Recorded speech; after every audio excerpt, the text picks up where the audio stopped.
Very happy that you have all gathered today for this very important G20 University meet. A few things about today's session. We are going to be having a string of interesting inaugural talks and a panel discussion. But before that, a few things about common pointers. We are going live, okay? And this is being live streamed across all the 4 campuses, Tulsapur campus, Hyderabad and Guwahati. It's also being live streamed at the RIS, which is the Research Information Systems, the think tank of the Ministry of External Affairs. It's a very important and an interesting time for all of us at TISS to be part of the process of the G20. G20, which used to be a part of more think tanks and policy-making dialogues, has now come down significantly closer to all of us, which is the academia. And therefore, our role is going to be very, very crucial, not only in terms of discussing, but also being participating in these very important points. As part of the University Connect activity, the TISS Speak Twitter handle is also active from now. We will be actively feeding everything that's going on. So if you have anything that you would like to articulate, you can forward it to, we'll be sharing a number with you. You can forward your thoughts, we'll be putting it on the process. At the same time, we are also wanting to engage with all of you in the next 7 days. So unlike several institutions which had only the inaugural talk, we are going to be having a G20 week. All the campuses have activated a range of activities, competitions, social awareness programs across the neighborhood. So we'll be sharing all those aspects. Since you started a bit, or you can say 15 minutes late, without any further ado, I would like to ask all of you to please stand up for the Institute song.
Thank you so much.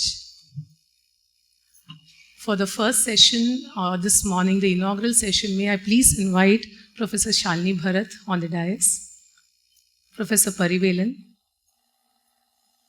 and Ambassador J.S. Mukherjee. Pratik?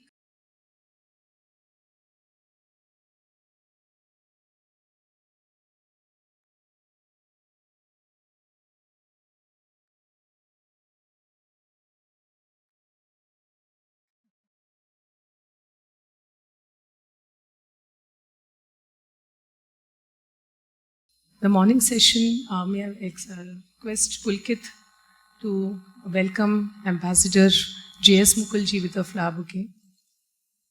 And since it's a student-led event, all the activities have been anchored and managed by all of you. So I'm very glad that you're all with us today.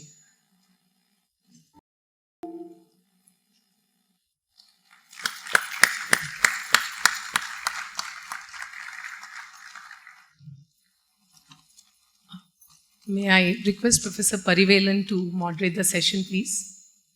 Good morning, everyone. TISS Director, Vice Chancellor, Professor Shalini Bharat, His Excellency J.S. Mukul, former Indian Ambassador to Netherlands, Professor Sandhya, the RISS representative, Mr. Ali, faculty colleagues, research scholars and students, a warm welcome to this inaugural session of this University Connect. I think, as we all are aware, that India is holding the G20 presidency, and because of that, there is a vibrant, multi-sectoral, multidisciplinary initiatives going on all around the country. And therefore, it is very important to see how, as a university, could reflect this important forum called G20, the group of 20 countries which came precisely to address the economic crisis in the late 90s. How do we bridge the North-South? How do we also bridge the ideological East-West? I think it is in this context that G20 has a very big role beyond just economic and financial aspects. Today, it includes issues of climate, sustainable development, human development. It includes issues of disaster management, and so on and so forth. Many areas are included, including, I think, even anti-corruption, governance are part of this thing. So today, you have globally, many countries look at this forum because it almost captures 85% to 75 to 80% of the global economy, the geography, the population, and the global governance. Therefore, this forum is very important, and India has the presidency. Therefore, we all are celebrating being part of it. We are using this occasion to even reflect how do we address the issues of equity and inclusion. So I think in this endeavor, Tata Institute of Social Sciences as a multi-campus university also endeavors to reflect on these issues and incorporate that in an academia and reflect and give back to the nation, and via the G20 to the global arena, what are our learnings, what are our contributions, what are our expectations. Therefore, I think this is very important to look at the issues of equity and inclusion at the global level, at the regional level, I think also at the national level. It also interfaces how India visualizes to see not just a unipolar world order, but more of a multipolar world order. India looks at bridging the north-south gaps. I think the fact that India has recently even has given a call that some of the African nations have to be included into the G20 speaks in volume about its approach to make it a very equitable world order. Therefore, this G20 is an important forum and convergence. Today, we are going to also listen to His Excellency J.S. Mukul, who will speak. May I also give a brief introduction about him before we call him for his speech. A brief introduction about him. His Excellency Shri J.S. Mukul has served as ambassador to the Kingdom of Netherlands. He joined the Indian Foreign Service in 1981. He's a postgraduate in political science with specialization in international relations. He has held diplomatic positions in embassy and High Commission, Permanent Mission, Consulate General of India in various countries, which includes capital as follows: Damascus, Abu Dhabi, Kandy, Colombo, Geneva, Riyadh, Munich, Muscat. And apart from posting at the headquarters in the Ministry of External Affairs, New Delhi, his last assignment at the headquarters was as a Joint Secretary, Director General, Technical Cooperation and Economic Relations in the Ministry of External Affairs. and he's also in charge of the Indian Technical and Economic Cooperation programs. He was also the ministry's source Sherpa for the G20. So we do have a person who had also handled G20 in almost, 6 terms. He was sharing that he had served. He has also been ambassador of India to the Sultanate of Oman, where he contributed to strengthening the Indian-Oman strategic partnership and welfare measures, particularly for the large Indian expatriate community. He has varied assignments in the diplomatic career involving both bilateral and multilateral assignments. His special interest is also in the academic field. He was just mentioning in the informal conversation that after formally retiring from the Ministry of External Affairs, he's also right now in academia. He teaches at Sushant University. He's also Professor Emeritus. With this brief introduction, a warm welcome on behalf of TISS to His Excellency Ambassador.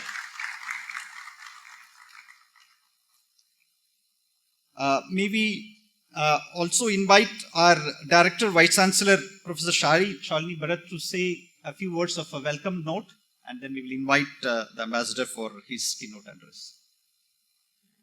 Over to you, ma'am.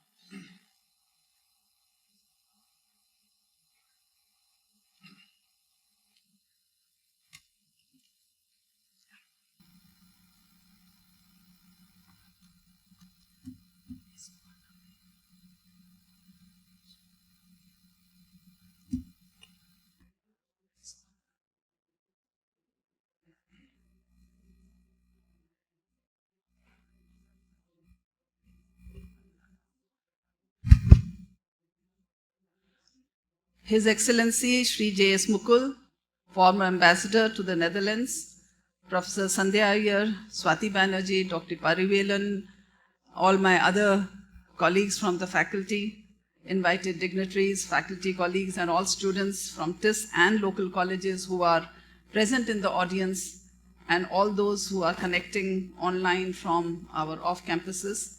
A very, very warm welcome to TISS, and I do so on behalf of all my colleagues and students across all the 4 campuses.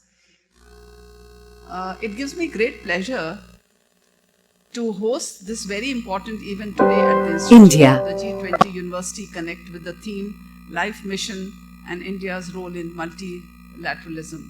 And we are honored that we have amongst us His Excellency Shri Mukulji to deliver the public lecture on this theme. The Group of 20, or G20 as we all know, is a key forum of the globe's major economies striving to collectively address world's most pressing and critical challenges.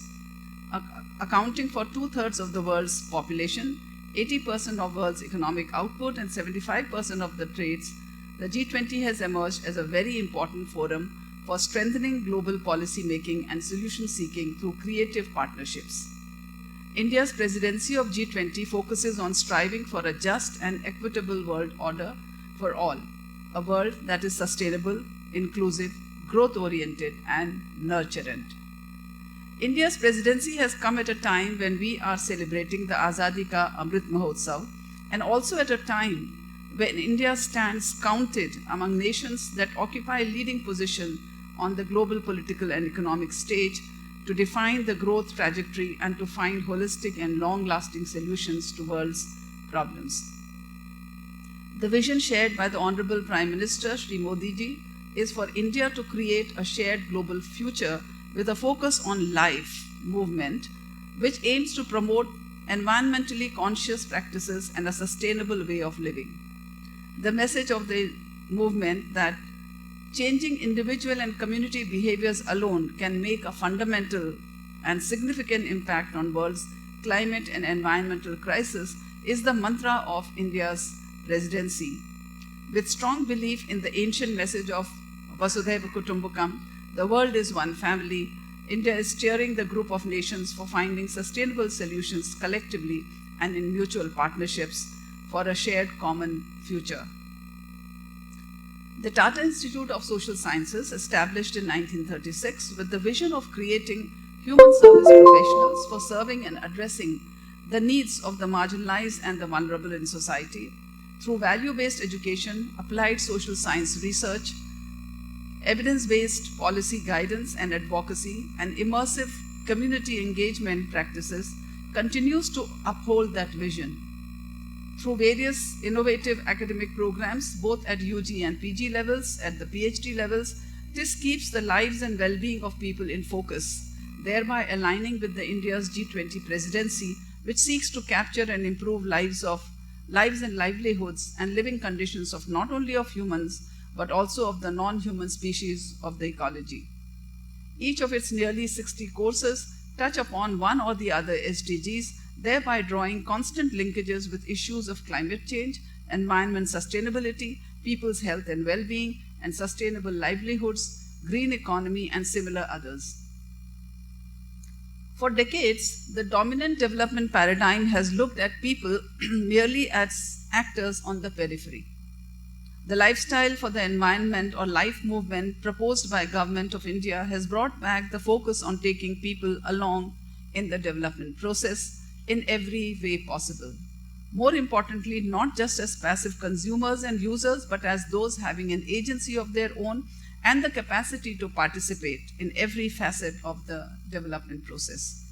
Subscribing to the dictum of development for all, the life movement articulates that the benefits of research and innovation, no matter what the cost, be spread equitably across sections of people and in the remotest part of the world.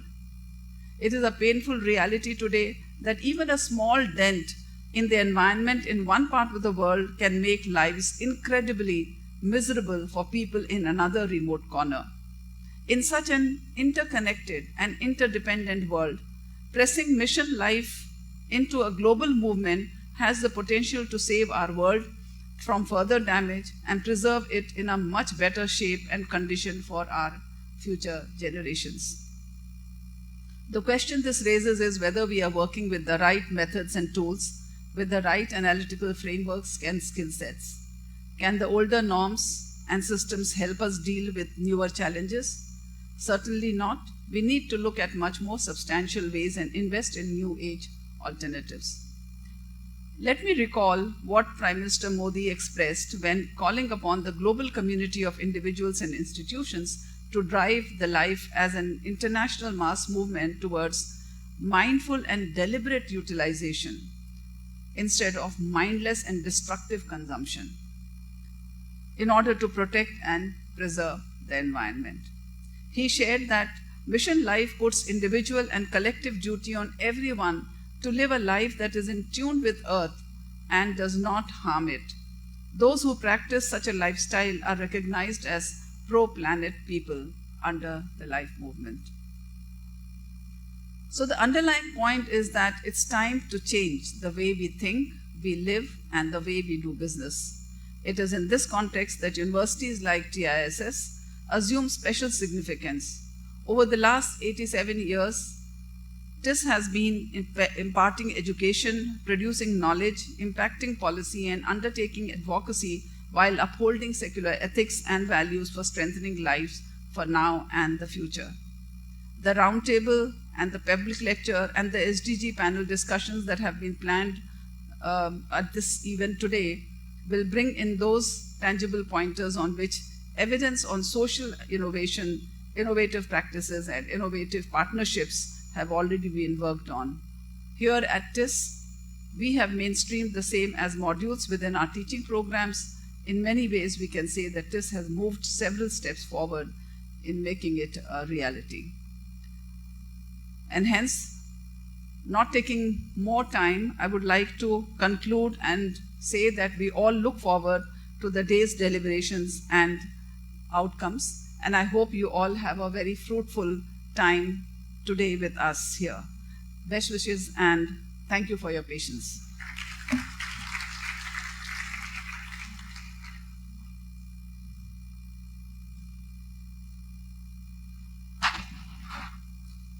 Thank you, Madam Director, for providing the introductory speech.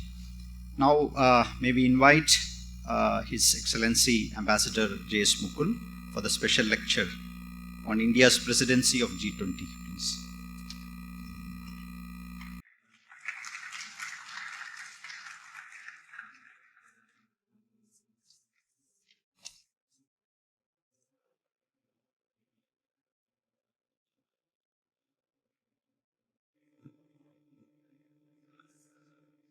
Professor Shalini Bhagat, Honorable Director and Vice Chancellor of the Tata Institute of Social Sciences,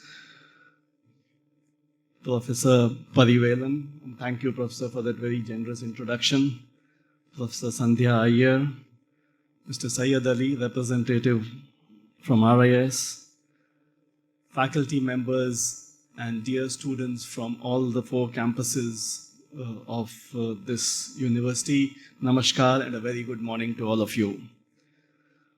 Well, first of all, at the outset, I'm absolutely delighted to be at this very renowned and prestigious Tata Institute of Social Sciences in Mumbai for the G20 University Connect Engaging Young Minds program. Since I've been in the field of humanities and social sciences, and as was mentioned, political science and international relations, we have always had this thing about the TISS and the standing and status of this institution. So I'm very happy to be here today. And thank you very much, ma'am, for that. I would like to also thank the Research and Information System for Developing Countries, RIS, and my former Ministry of External Affairs for inviting me to this G20 Connect program. Thanks also to, of course, the TISS management for all the arrangements and the hospitality. Really, it's great to hear that you are. It's not only this campus, but we are. This is going across to your other campuses also. Thank you for that, and I think that's the beauty of the digital transformation that is taking place in India. Now, coming to the subject of India's G20 presidency, my presentation today will be broadly divided. I've been given about 30 minutes or so. Will be broadly divided in 2 parts. Firstly, I'll try to delineate for you the subject, the salient features of this subject of G20, including with reference to India's G20 presidency.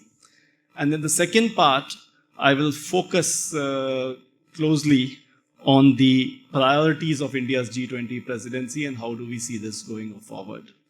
So if that is okay, let me start off by asking, do we know exactly what the G20 is and what has been the evolution of G20? How did it reach here?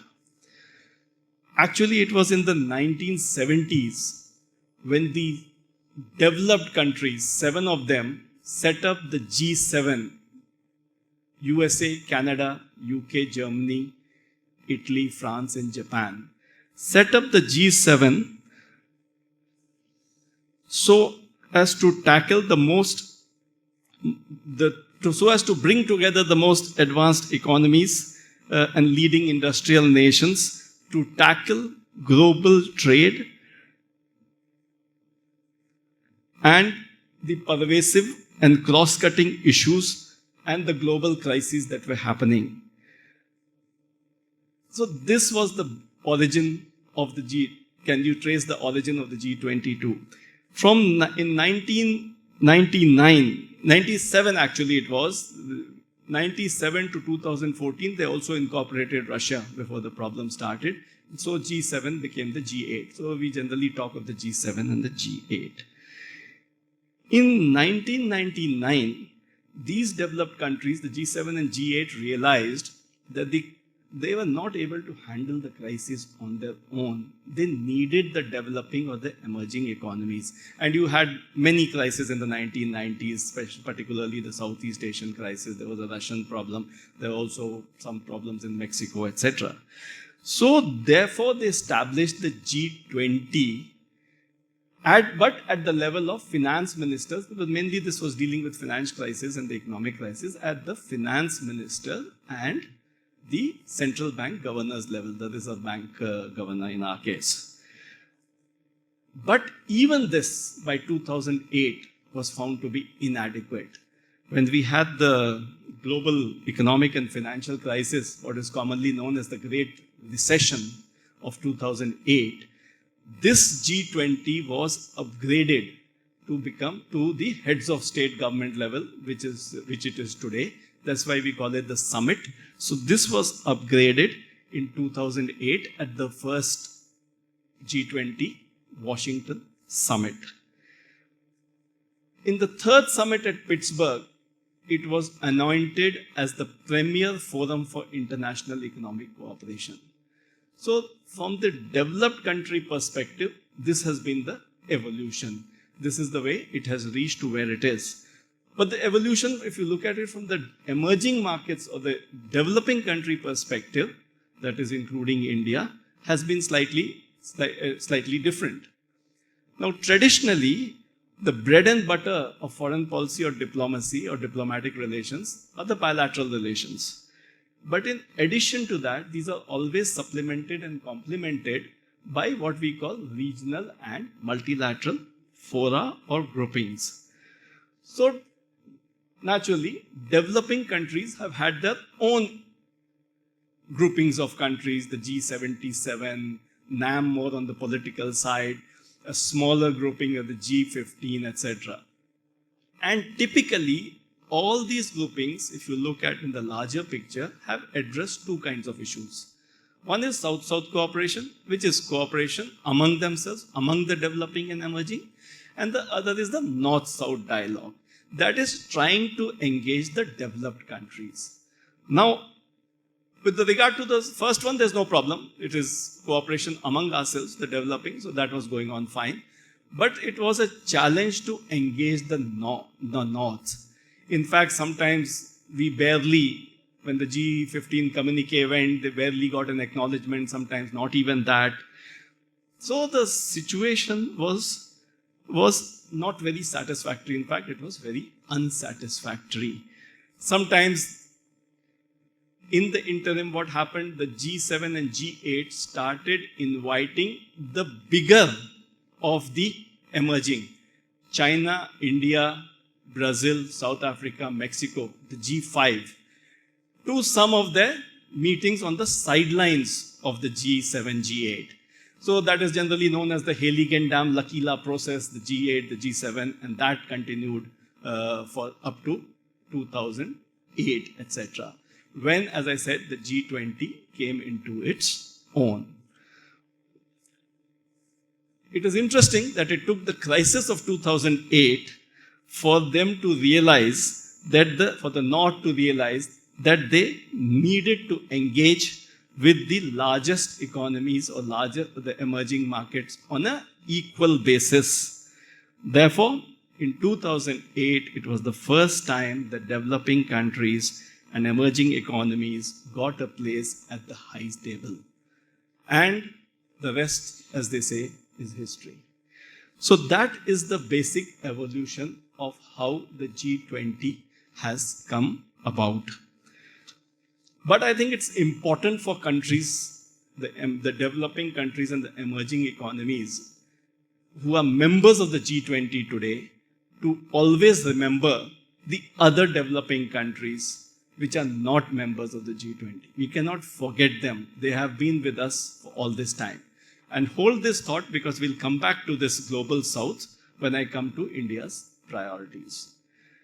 Now, today the G20 meetings and summits comprise 20 members, but really it's not 20. So it is the G7, G8 as I mentioned, plus the 5, so which is the 13, and then in 1997 they added on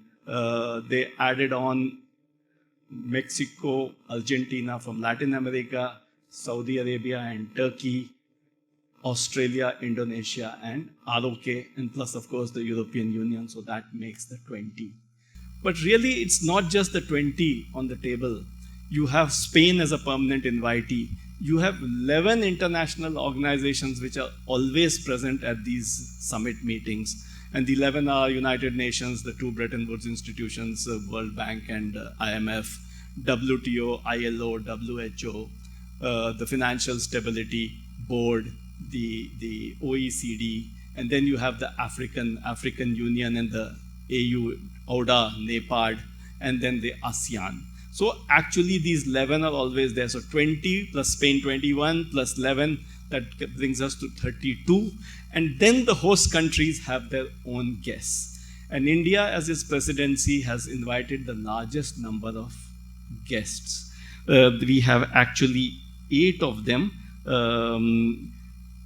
Bangladesh, Egypt, Mauritius, Netherlands, Nigeria, Oman, Singapore, and UAE. Now, it's important to note that while the G20 core membership is broadly balanced between the developed and the developing or emerging, there is one imbalance there, and that is the low representation for Africa. In fact, in the G20, it is only South Africa there is a member, and then African Union and NEPAD are the international institutions which attend. So with our invitees, we have now 3 more African countries, Mauritius, Egypt, and Nigeria. So and then we have our own international organizations which we have invited, the ISA, the International Solar Alliance, the CDRI, the Coalition for Disaster Resistance, Resilient Infrastructure, and the third one is the Asian Development Bank. So really there will be 43 delegations round the table when the leaders meet in September. And the good thing is that we have tried to address this imbalance of Africa. So there will be actually now 6 African delegations: South Africa, the 2 AU and NEPAD, and of course Mauritius, Egypt, and Nigeria. And further, as was mentioned, India has just proposed to everyone that we should include, or rather in a manner of speaking, upgrade or formalize the African Union's participation, which has been attending as a international organization, to a full member of the G20. So it will become G21, provided, of course, all the countries agree to this. Why is the G20 important? Now, as the Honorable Vice Chancellor mentioned, it is because of its heft and its weight. It has 50% or half of the global land mass. It has 2/3 or 67% of the global population. It has 3/4 or 75% of the international trade, and it accounts for 85% of the global GDP. And that is why it has become the premier forum for international economic cooperation. Working methods of G20, or methodology of working. Initially, after the Great Recession 2008, we had 2 summits per year because there was such a crisis in 2009 and 2010. But thereafter, it has been a practice to have an annual session. We have had 17 G20 summits before, and the Delhi summit in September 9th, on September 9th and 10th will be the 18th summit that will be happening. The presidency now rotates on an annual basis. So India has the presidency from 1st December 2022 to 30th November 2023. And the G20, interestingly, has no secretariat. The presidency provides the secretariat and manages things with the help of a troika of past, present, and incoming presidencies, which in our case is Indonesia, India, and Brazil. And we expect that this will be followed by South Africa and so on, which will complete the cycle of 20, and then we'll start the cycle again. The G20 works through 3 tracks. There is the finance track, which is the original track when it was established in 1999, because it was at the level of finance ministers and central bank governors. So that today has expanded to 8 working groups or sub-tracks, as we call it. There is the Sherpa's track. The institution of the Sherpa came into being when it was upgraded as a summit in 2008. Who really represents? This is a leader-driven organization, and therefore every leader has to have a Sherpa kind of person who is directly assisting him, as the word Sherpa indicates, from the mountaineering analogy. I was privileged to be the Sous Sherpa for 6 summits, the deputy Sherpa, and for the first to the 6th summit. And so that is the way. And then we have the engagement groups. We have, so the Sherpa's track has 13 working groups, and then we have the engagement groups, which are 11. India's G20 presidency really has brought this forum to the public, so to say, to the common man.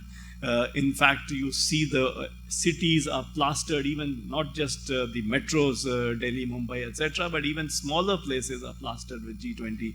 It has reached the students, the youth, the academia, the civil society, the business community, the think tanks, and what have you. So these, and the women groups and self-help and all the rest of it. So really that has been already a great success of the Indian presidency, that we have been able to bring this to the common man to the extent possible. The last point which I will make on this is the decision making. Now the G20 works on the basis of consensus. So that is important to understand. It works on the basis any member can sort of stop a decision. So it works on the basis of consensus, and actually the G20 does not by itself implement decisions. It actually sends by its decisions a political impetus on the most important economic issues or financial issues of the day. For example, if it pronounces something in the context of, say, trade, so the actual decision has to be formalized in the WTO and likewise in IMF and World Bank and so on. So really it provides the political stimulus, but since it's coming at that level, it carries a lot of weight. India's G20 presidency, we call it the presidency of healing, harmony, hope and peace. Why? Because basically it comes after the pandemic, wherein, you know, obviously some summits were held online and there was not that kind of thing. The G20 logo which we have is a lotus, and it's symbolizing at one level the seven petals of the lotus, the 7 continents of the world, and at another level India's ancient heritage, faith, thought. It's a symbol of hope, etc. So that is the logo that we have given. India's G20 presidency also comes at a very opportune time. It marks the beginning, as you know, of the 25 years of the Amrit Kal, so I think it's very opportune. And then India's presidency reflects the thought of universal brotherhood, of feeling of oneness, symbolized by the traditional ethos of Vasudhaiva Kutumbakam, which has been, as you know, the slogan everywhere: one earth, one family, one future. This is the theme of the Indian presidency. And before I conclude the first part and come to the actual priorities, an important feature of India's presidency has been the connect with the showcasing the incredible India to the world as the mother of democracy in all its glory, diversity, and variety. And therefore, during our presidency, we'll be holding more than 200 meetings in 50+ locations across the length and breadth of the country, covering all the 28 states and 8 union territories, and showcasing India's culture, in addition to, of course, I think the culture, the people, the couture, the cuisine, etc. So I think we believe there will be a lot of collateral advantage in terms of tourism promotion. So that's the first part, basically introducing to you the salient features of the G20 and India's presidency. I move on quickly to the second aspect, which is the priorities of India's G20 presidency. Now, I think here it's important to start with a caveat. The G20 over the years has come to adopt what I would call the Christmas tree approach, which basically means that it deals or handles today anything and everything. Over the last 17 presidencies, not to go before 2008, all kinds of issues have been dealt with by the G20, and each of them has come to acquire a momentum, or it has become sort of integral. So each has acquired a life and momentum of its own. So the G20, whatever any presidency's priorities may be, those issues will be handled by the G20. It goes without saying. In addition, Each presidency, of course, has its own priorities, and India has outlined its priorities. And I have Honorable Prime Minister Modi has said that India's priorities will be, and I quote, inclusive, ambitious, decisive, and action-oriented, unquote. Further, India's broad theme for our presidency has been the development of the global south. I come back to the point which I made that the countries which are the developing and emerging countries which have become members of the G20 are fortunate to be there on the high table. We should not forget the other developing countries, and that is where we come to this development of the global south. Now, preparatory to our presidency, the Prime Minister held a virtual summit of the global south with almost 120 countries, and so the voice of the global south, we took their views. So the voice of the global south permeates the priorities of India in a cross-cutting manner. All our priorities, which I will just outline, the specific priorities, have this cross-cutting theme of the global south. Now, coming to the specific priorities, the first one, green development, climate finance, lifestyle for environment, or LIFE. The Honorable Vice Chancellor alluded to this in her inaugural address. Foremost of the challenges today is the one of climate change. I don't need to tell that to this audience.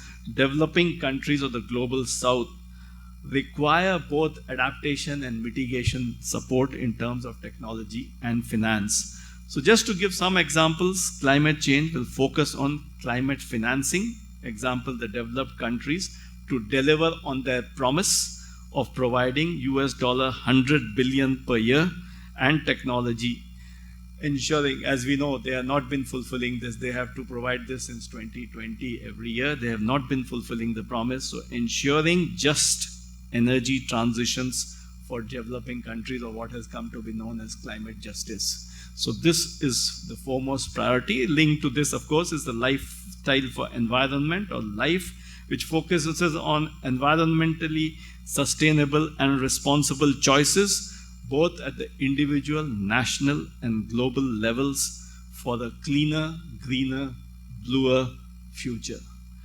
And the last, again, the Vice Chancellor mentioned this briefly, create and nurture global network of individuals, the pro-planet people, or what is popularly known as the P3. So this is the first, foremost priority of India. The second one, technological transformation and digital public infrastructure. Now, we all are aware of India's IT prowess. I don't need to elaborate on that. India's achievements in digital transformation through the India Stack and the JAM Trinity of Jan Dhan, Aadhaar, mobile, etc., and the direct benefit transfers, etc., are known to everybody. So this is one of the priorities of India, to also make this available to other developing countries. In the pandemic, we saw the COVID app, through which we were able to administer 2 billion shots, the vaccines. And as the saying goes, never allow a crisis to go waste. I think we used the pandemic to take forward our digital, this COVID app, and the way we handle this. Similarly, there are the UPI platforms. And a recent CNN report said that India's consumption, thanks to this digital transformation, India's consumption of data today is more than USA and China combined. So that is where we are going. So that is the second priority of our presidency. The third one, accelerated, inclusive, and resilient growth as a cornerstone of sustainable development. Now we know of the Prime Minister's Gati Shakti program for infrastructure development, accelerating growth on the SDGs, the Sustainable Development Goals, to achieve the 2030 Agenda for Sustainable Development. Here the developed countries again, and this I am very passionate about this, because I have argued for this in many fora throughout my diplomatic career.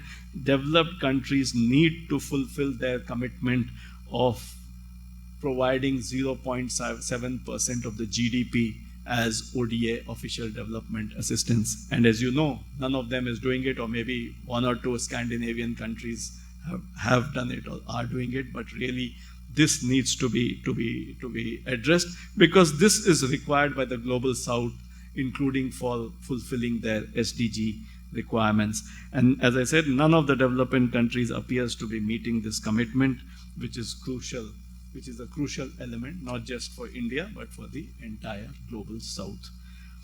The fourth priority, specific priority, food security, energy security. Now, as we know, many countries in the Global South are facing different crises. There is the energy or fuel crisis, there is the food crisis, there is the fertilizer crisis, there is the debt crisis. We already referred to the climate crisis. And the sad part is nobody is listening. So G20 is the appropriate forum which needs to listen and address these concerns of the Global South. They also need to look at these, the unilateral sanctions which are impacting the food, fertilizer, energy security of countries, and especially of the developing countries of the Global South. The fifth priority, gender, women and gender equality. Now, as the Honorable Prime Minister said, and I quote, "From financial inclusion to social security, quality healthcare to housing, education to entrepreneurship, many efforts have been made to put our Nari Shakti at the forefront of India's development journey." Now, obviously, SDG 5 also speaks about gender equality and women empowerment, etc. And we have, of course, in India, a large number of schemes like the Ujjwala scheme, the Nirbhaya, the Beti Bachao, Beti Padhao, Sukanya Samriddhi, disbursement of Mudra schemes, etc. The G20 really needs to mainstream gender equality and women empowerment, which is actually a cross-cutting theme or the cross-cutting priority. And I must say that I was very happy when a couple of weeks back the Varanasi Development Working Group report was endorsed by the G20 development ministers at Varanasi, which has a strong section, a very elaborate formulation on women and gender equality. The sixth, last certainly, but not the least, sixth priority is multilateralism. India, as you know, has been a strong supporter of multilateralism from the very beginning. But unfortunately, the multilateral institutions of the 21st century, and many of them, have not kept pace with the changing times or current needs. They do not reflect today. They were crafted in the post-World War II era, in the 1940s, 50s, etc.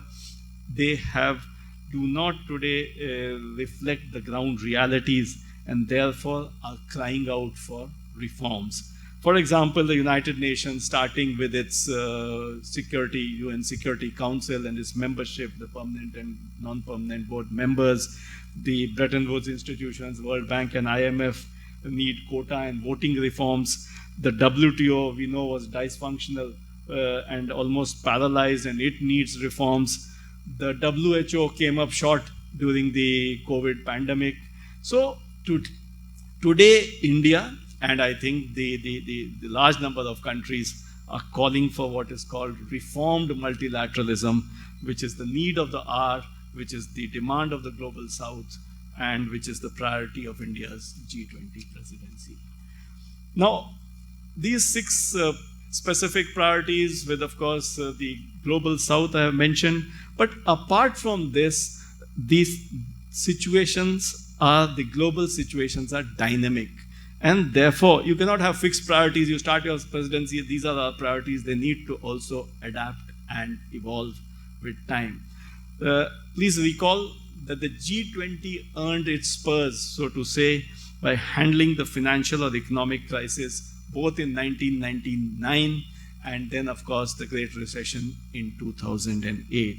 And in the last couple of months, I think it was March and April, that we could hear some financial rumblings of banking turbulence happening on both sides of the Atlantic, from banks failing, etc. So again, the G20 is the appropriate forum under India's presidency and is very well positioned to address this through measures to nip this crisis in the bud so that it does not become a full-blown banking or economic crisis. So therefore, in conclusion, let me say so far, India's G20 presidency, I think our leadership has done very well in terms of articulating a very inclusive G20 agenda for our presidency and incorporating in them, after consulting, etc., the priorities of the global south. The challenge now remains to translate these priorities into consensus decisions. Now, this is obviously easier said than done. This remains obviously work in progress, and this will continue throughout India's presidency leading into the September summit, September 2023 summit in New Delhi. Now, some priorities we should be ready may get a little diluted because, as I pointed out, the G20 works on the basis of consensus, and which really, in a manner of speaking, means a kind of lowest common denominator on issues. But that is the way multilateral organizations work, so I'm not very particularly concerned about that. Another challenge is geopolitics.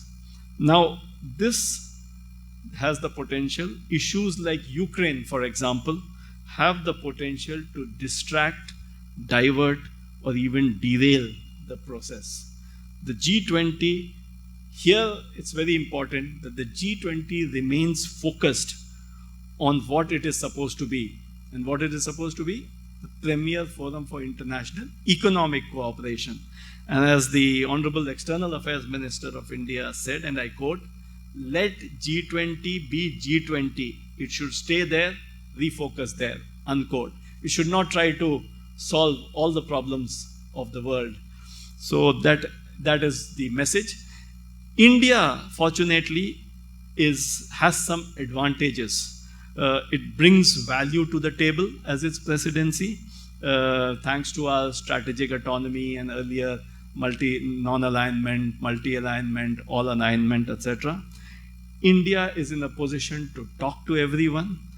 India can work with almost everyone, and due to its standing, stature, credibility, and capabilities, India can play an important bridging role. It can play a catalytic role in building a consensus and try to get everybody together and on board. But we need to be clear that ultimately the decisions have to be made by consensus of all its members, and the G20, the members as stakeholders have to come together. It is not the responsibility only of India. Yes, we are the presidency, we are facilitating role, but it's not just each member of the G20 is an equal stakeholder. So it is the responsibility of each of them to come together. And so finally, G20, as I said, earned its reputation in tackling the Great Recession successfully. Today also numerous economic crises or priorities need to be addressed. Thus, G20 remains both relevant and needs to rise collectively to the occasion. So a lot of hope of the G20, of the global south, of the world at large rides on India's G20 presidency. Thank you very much. Thank you for your attention.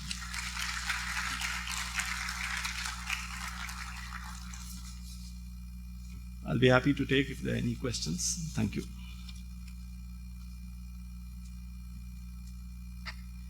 Thank you, Ambassador, for providing a very comprehensive view on the genesis, evolution, functioning, and how G20 is operating under the India's presidency. You provided an insider's view on what is the importance of G20, what are the various components of G20, what are the operational aspects, what are the strategic aspects, what are the issues which provides direction to global equity, global inclusion, global peace. I think you provided it in a very comprehensive way. On behalf of TISS, we thank you profoundly for this comprehensive special lecture. Now we can open the floor also and take few questions. I think the ambassador is ready to engage and interact. So the floor is open. Your questions, please. Can we have some mic? Or raising? You are ready. Okay. Anybody wanting to raise your question? Can you kindly raise your hand, please? Yes. Can we have that?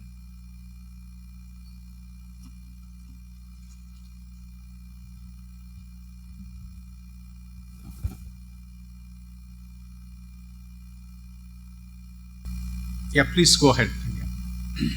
Sir, my question is generally like as India's presidency in G20, what will be the contribution related to the food securities with relation to the recent Russian-Ukraine crisis, and lot of the like connections are served, and the food security has been like cushioned. So the fertilizer distribution has been served. So what is the contribution like India can do with its Indian presidency in G20? How it can manage in these developments? Like how it can manage? Thank you for the question. In fact, I think it was the third or fourth priority which I outlined, both energy and food security.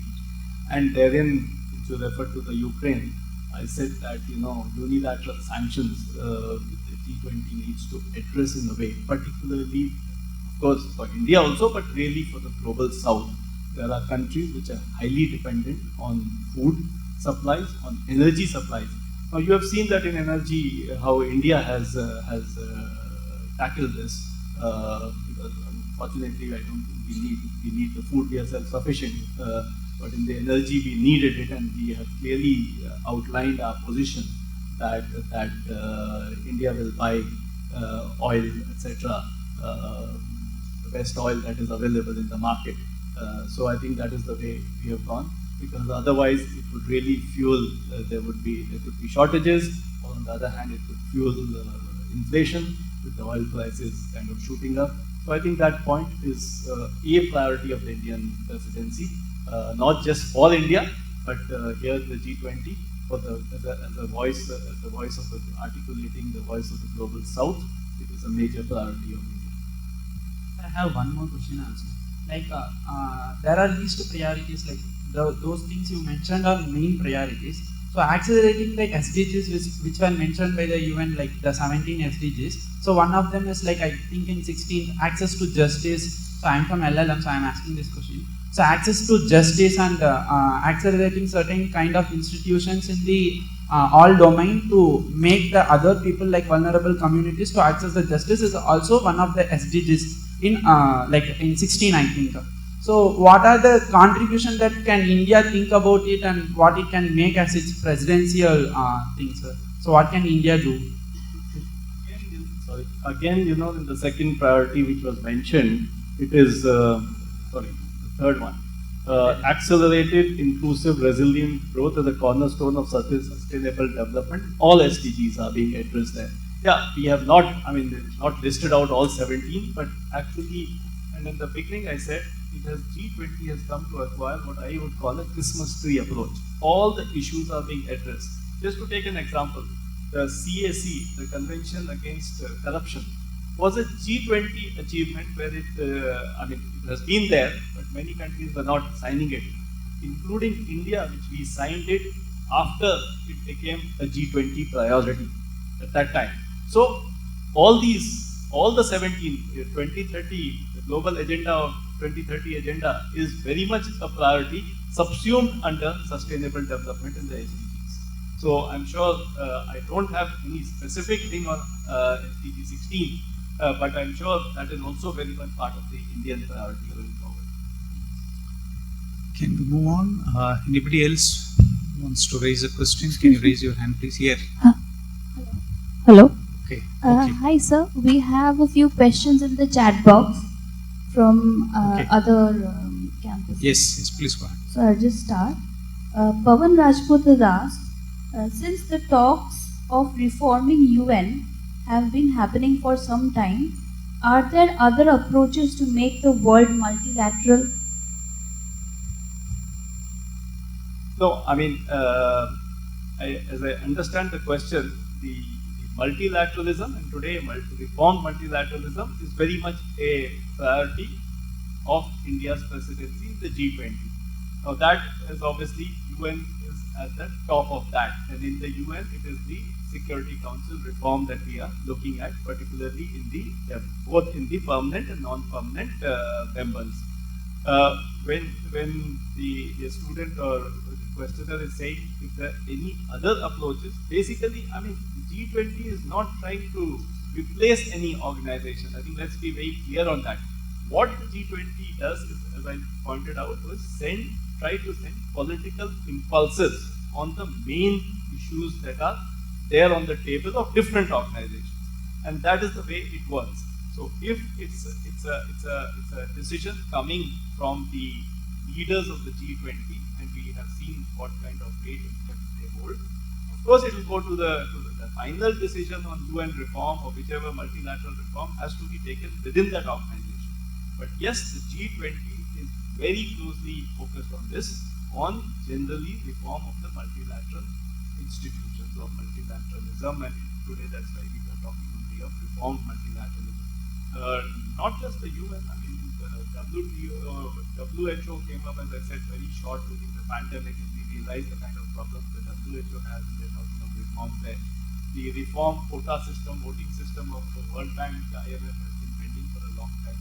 So yes, all these are very much on the table. And of course, what happens is ultimately, I mean, what decision comes out, we'll have to wait for the summit. But they are very much on the table. Thank you, sir. So we have another question from Vaishnavi Lokhande. She has asked, since the developed nations have been missing on meeting their commitments time and again, is there an alternative way in which developing countries can help towards climate financing? I mean, it's a very interesting question, but this is exactly what the developed countries want. They have been reneging on their commitments, saying that you can finance it yourself, but that is their commitment. We have to hold them to their commitments, whether it's for $100 billion per year since 2000 to 2000, from 2020 to 2025 on climate finance, whether it is 0.7% GDP for ODA, etc., and the various commitments that they have given. Yes, the developed countries will definitely like to, get out of their commitments, but that's not to say that the South by itself we don't do. We are obviously doing what we can, and we should continue to do what we can. But the developed countries have to meet their part of the bargain.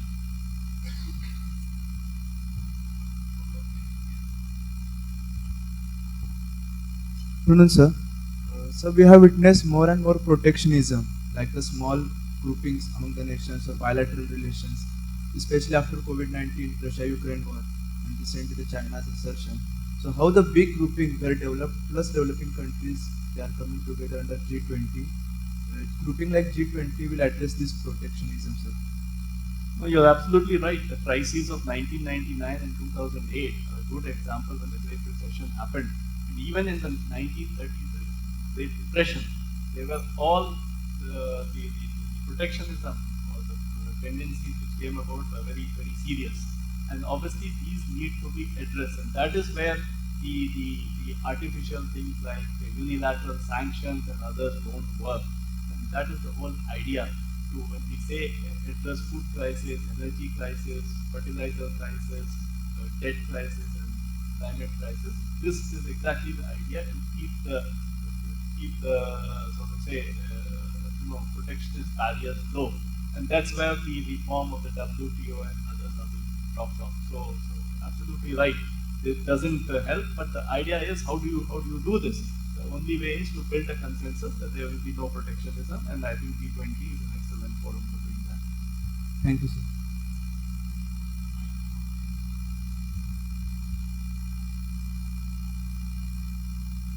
So my question is like we are representing ourselves globally through G20. So, but as you said, like we are including African nations, and including South Africa, it's already part of G20. But about the South Asian countries, which we don't have good relations. I will say like we have not participated in the regional economic frameworks and all these things, and the instability in Indian region because of China and all Arunachal Pradesh's issue recently. So how are we like representing ourselves globally as a country if there are no stable relations with Southeast and South nations? Thank you. No, I think first let's get the facts clear. I think we have good relations with all countries in South Asia, perhaps except one. We have excellent relations with all South Asian countries, the ASEAN. So it is ASEAN is well represented through Indonesia in this, and also, as I said, the ASEAN is a multilateral grouping. South Asia is represented by India in this grouping. So we are there, and the issues of the global South, which we are talking of, actually take on board the interest of all countries, whether irrespective of relations with us or not. These are common issues of all South Asian countries and all Southeast Asian countries also, and the whole global South. So I think we are very much on track to put forward the priorities or requirements and needs of the developing countries and global South in the G20. I hope I answered your question.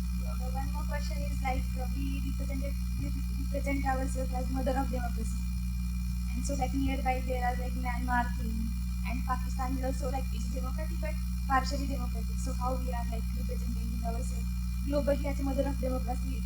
Our neighbors are even democratic. No, I think it's not our agenda to reform everybody in the world. Let's be very clear. We are representing our the logo, as I pointed out, the lotus, represents the theme Vasudeva Kutumbakam. It represents the Indian ethos and the Indian way, and the democracy is our glorious variety, diversity, and its glory, etc. We are not saying that there are no non-democracies in the world, if I can use that term. So that's fine. But the point is that we are trying to showcase to the world I think I mentioned it in context of the Incredible India, that we are trying to showcase to the world our democracy as the mother of democracy. Now, it's not neither our policy nor the thing to preach to others what they should do. They are welcome to pick up the best practices that we have. Hello, sir. Yeah. So, thank you so much for the talk. It was really enlightening. My question is with regards to India's agenda of being inclusive and wanting to include the other developing countries which are not being represented currently. So, I was just wanted if you could elaborate more on how India envisions on doing that. Does it want to, because economic representation or economic sector is the focus of the G20, does it envision on providing some financial support in order, because most of the African nations are not, the GDPs are the ones that primarily limit them from entering these bigger platforms. So is that how they're envisioning, or is India providing support in any other way, or just trying to create a platform where they can create a consensus on getting these nations on board? If you could just elaborate on that. Thank you. That's a very good question. No, I think we should be clear that we provide our development assistance and development cooperation mainly through the bilateral channels. We have, I was fortunate to be involved with the Technical Cooperation Division, our capacity building. The high-tech program is a flagship program for that, the Indian Technical and Economic Cooperation. It goes to 160, also around 160 countries of the global South. Then we have the lines of credit, not just capacity building, project loans, project grants, so all that we have. So that is mainly the bilateral context. What we are trying here to do is to project the needs of the global South, the developing countries, and also thereby putting pressure on the developed countries to meet their commitments if they are not meeting.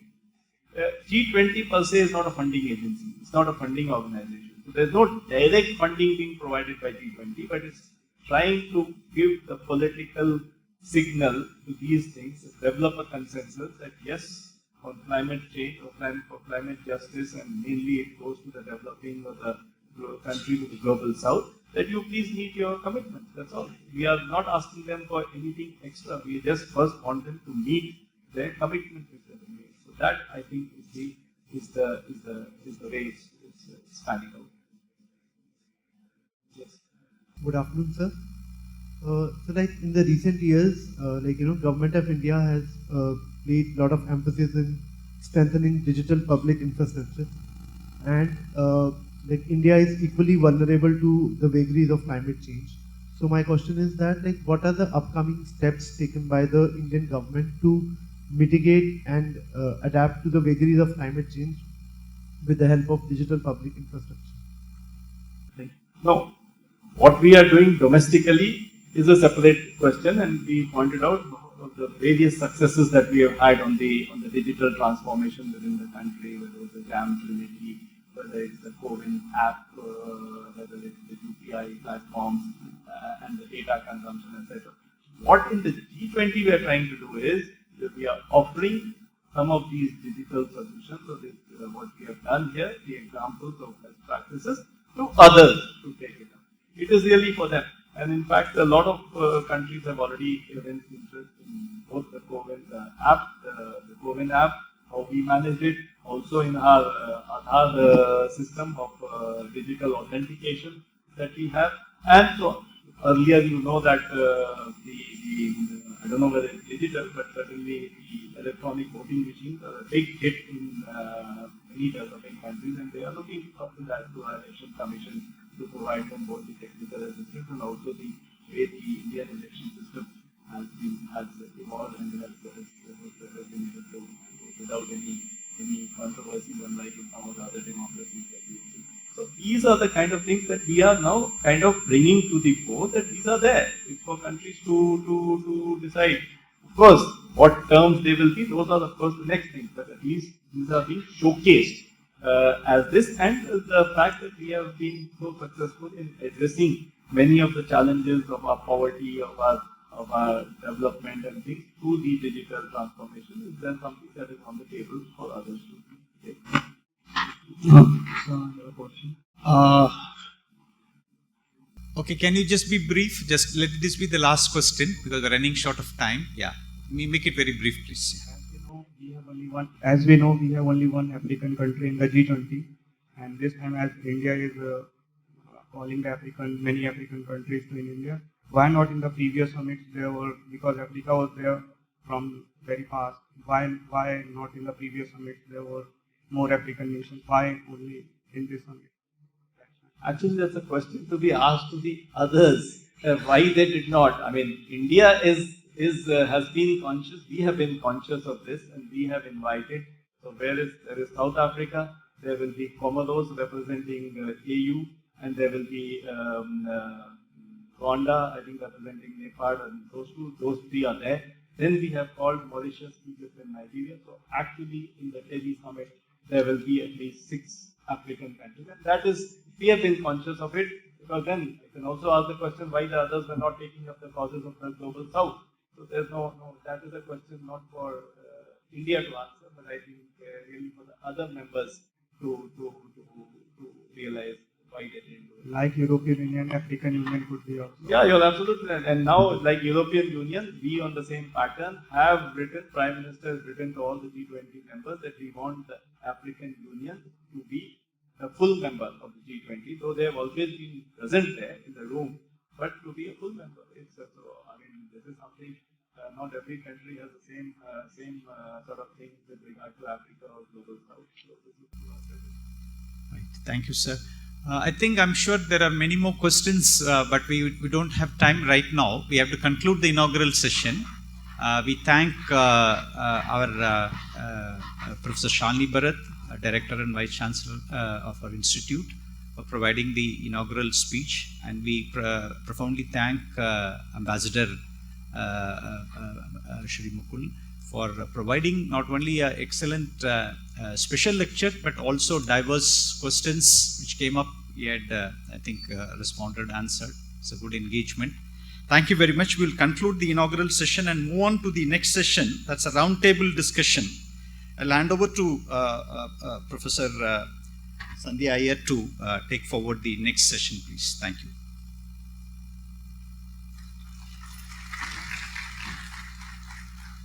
I think this is the best thing that has happened in the first 1 hour is it's already made us think what is India really taking up and how are we representing ourselves. And I think it is getting complex, isn't it? 30 years of globalization in India, 50 years of the global south since China started rising. And I think Honorable Excellency Mukulji has already mentioned that somewhere globalization has started bringing a lot of local context to the fore, which used to be a backyard reality, isn't it? And yes, these questions have to be kept in the mind. We need to keep raising these critical questions. What are we doing? How are we managing values, ethics? And that's where TISS comes to the space. We need to bring ethics and values back to the debate of globalization, global governance, multilateralism, and architectures. The questions that we have been raising most of the time at our national frontiers has now come even interacting across countries. And that question on democracy, we are going to be having a webinar end of this month discussing the United Nations rule of law and democracy. How is it really shaping our lives, and how India within the larger G20 has been engaging with its partners more extensively. So even the QR code will be given to you very shortly about it. So we come to the very next point of our conversation, which is the roundtable. The roundtable which brings back TSSs, as I mentioned, we are known to do a lot of action, right? Field action, policy-related action, advocacy. So I thought the best way to discuss what is relevant for India G20 and what do we want to give from here to the Secretariat is to talk about action to solution, India's contribution to ethics and values. I would request Professor Satyajit Majumdar to come on stage, Professor Swati Banerjee, and Professor Manjula Bharti for the same.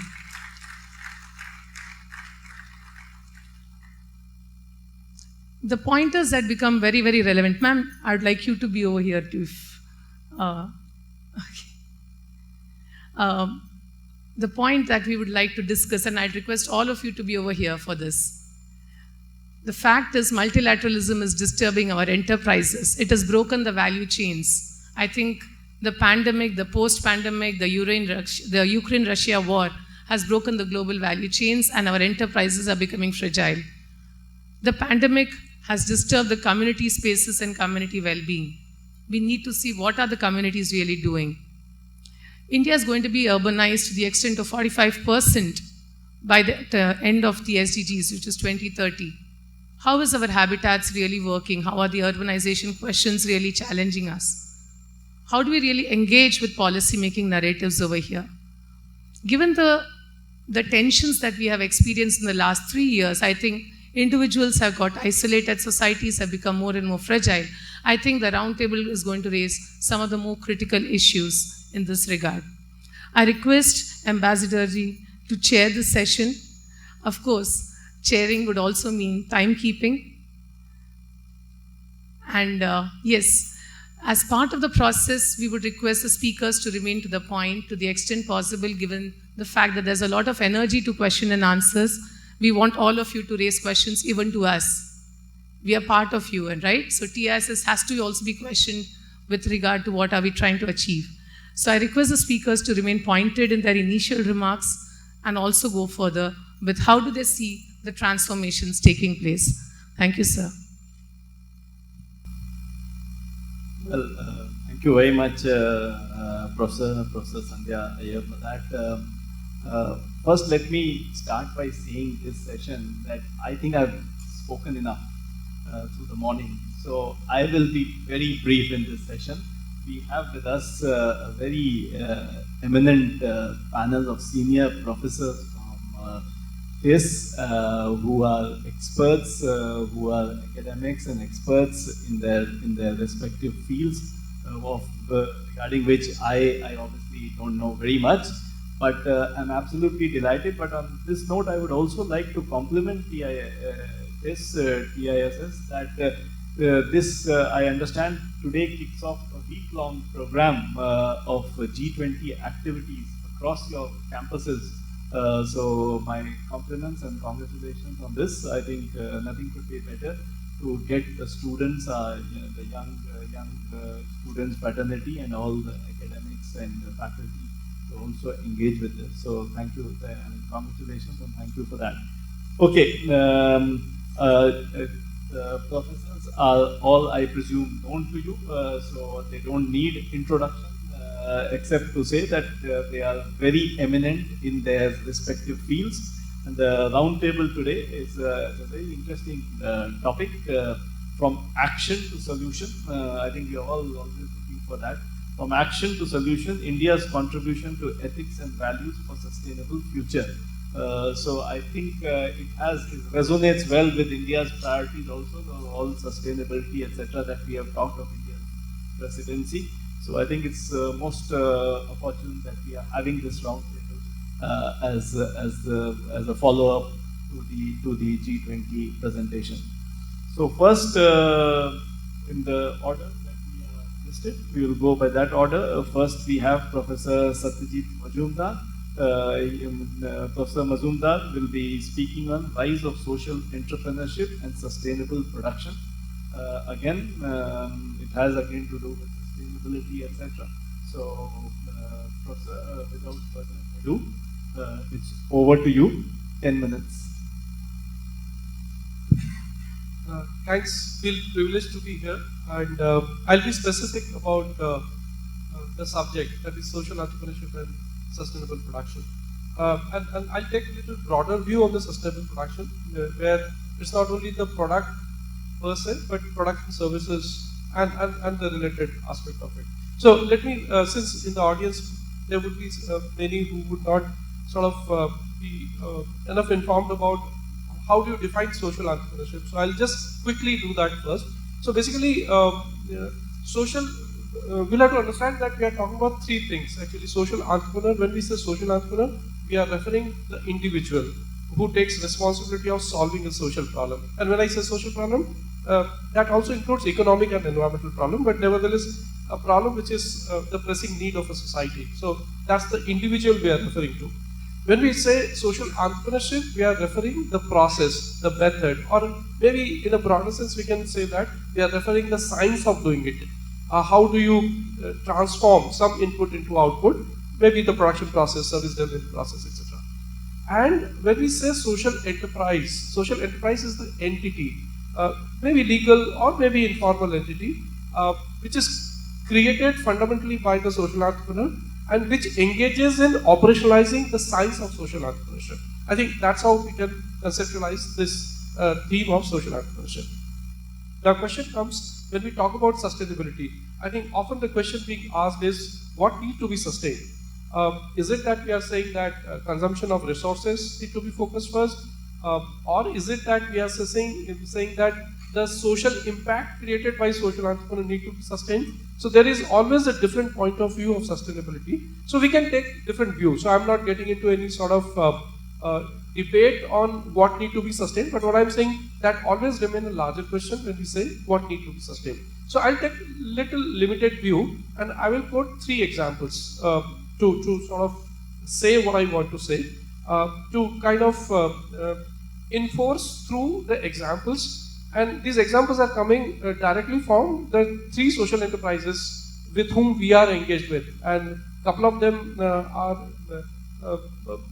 we are engaged with. One of them have been our student and became a social entrepreneur subsequently. One of them we engage as a mentor, another maybe a mentor of friend philosopher. So there are three kinds of entities I'm referring to. So when I say social entrepreneur getting into sustainable production system, probably we'll have to get into a little bit of technicality of the value chain and we'll have to understand what the social entrepreneur does. As I said before, social entrepreneurs solve a social problem, right? So is the person solving the demand side problem, supply side problem, or both the sides of the problem? Nevertheless, if the width of the problem is end-to-end, that is from demand to supply, naturally the resource requirement will be more, risk involved will be more, commitment will be more. So we leave it to the choice of the person, that is social entrepreneur, where he or she want to engage with, right? So the first thing is the choice is made by the person, and that's why person is important.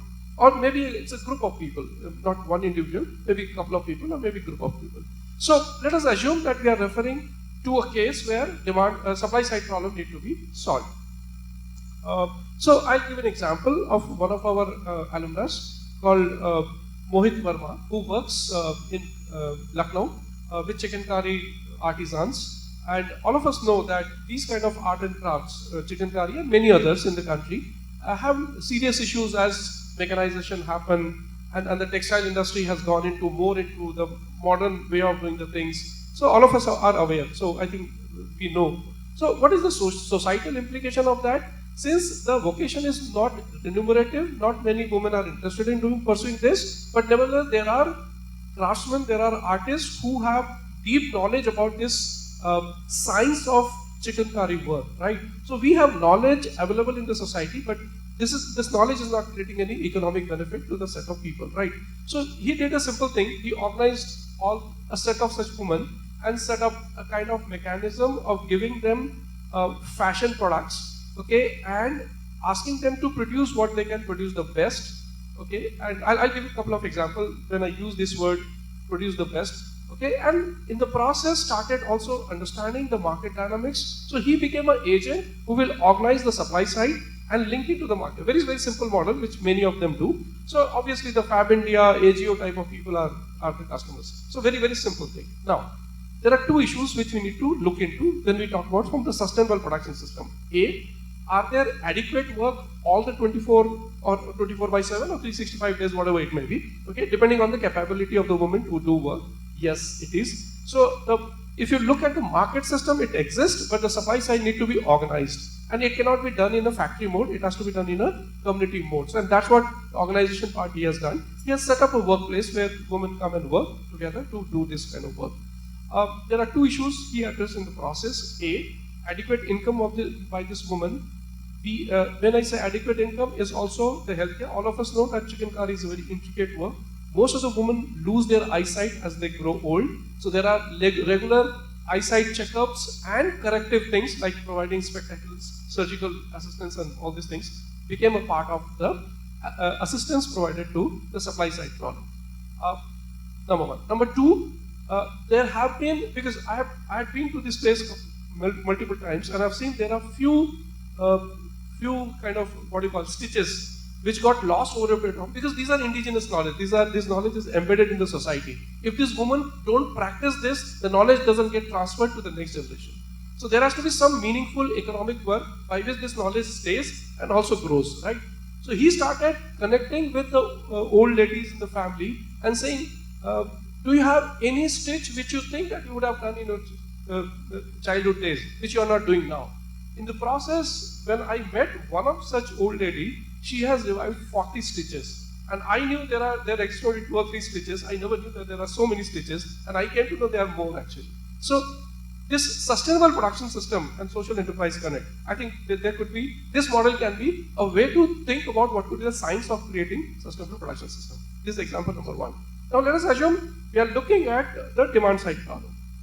So demand side problem is supply side exists, but there is no sort of systemic demand which is happening. So here is an example of a homestay based social enterprise in the district of Bastar, Jagdalpur. All of us know Jagdalpur for wrong reasons. Believe me, it's not unsafe. I have worked there for several years. It's a beautiful place, very, very nice place. So there is a person called Jeet Singh Arya who actually provoked people to come and experience the beauty of Chhattisgarh, especially the region of Jagdalpur, right?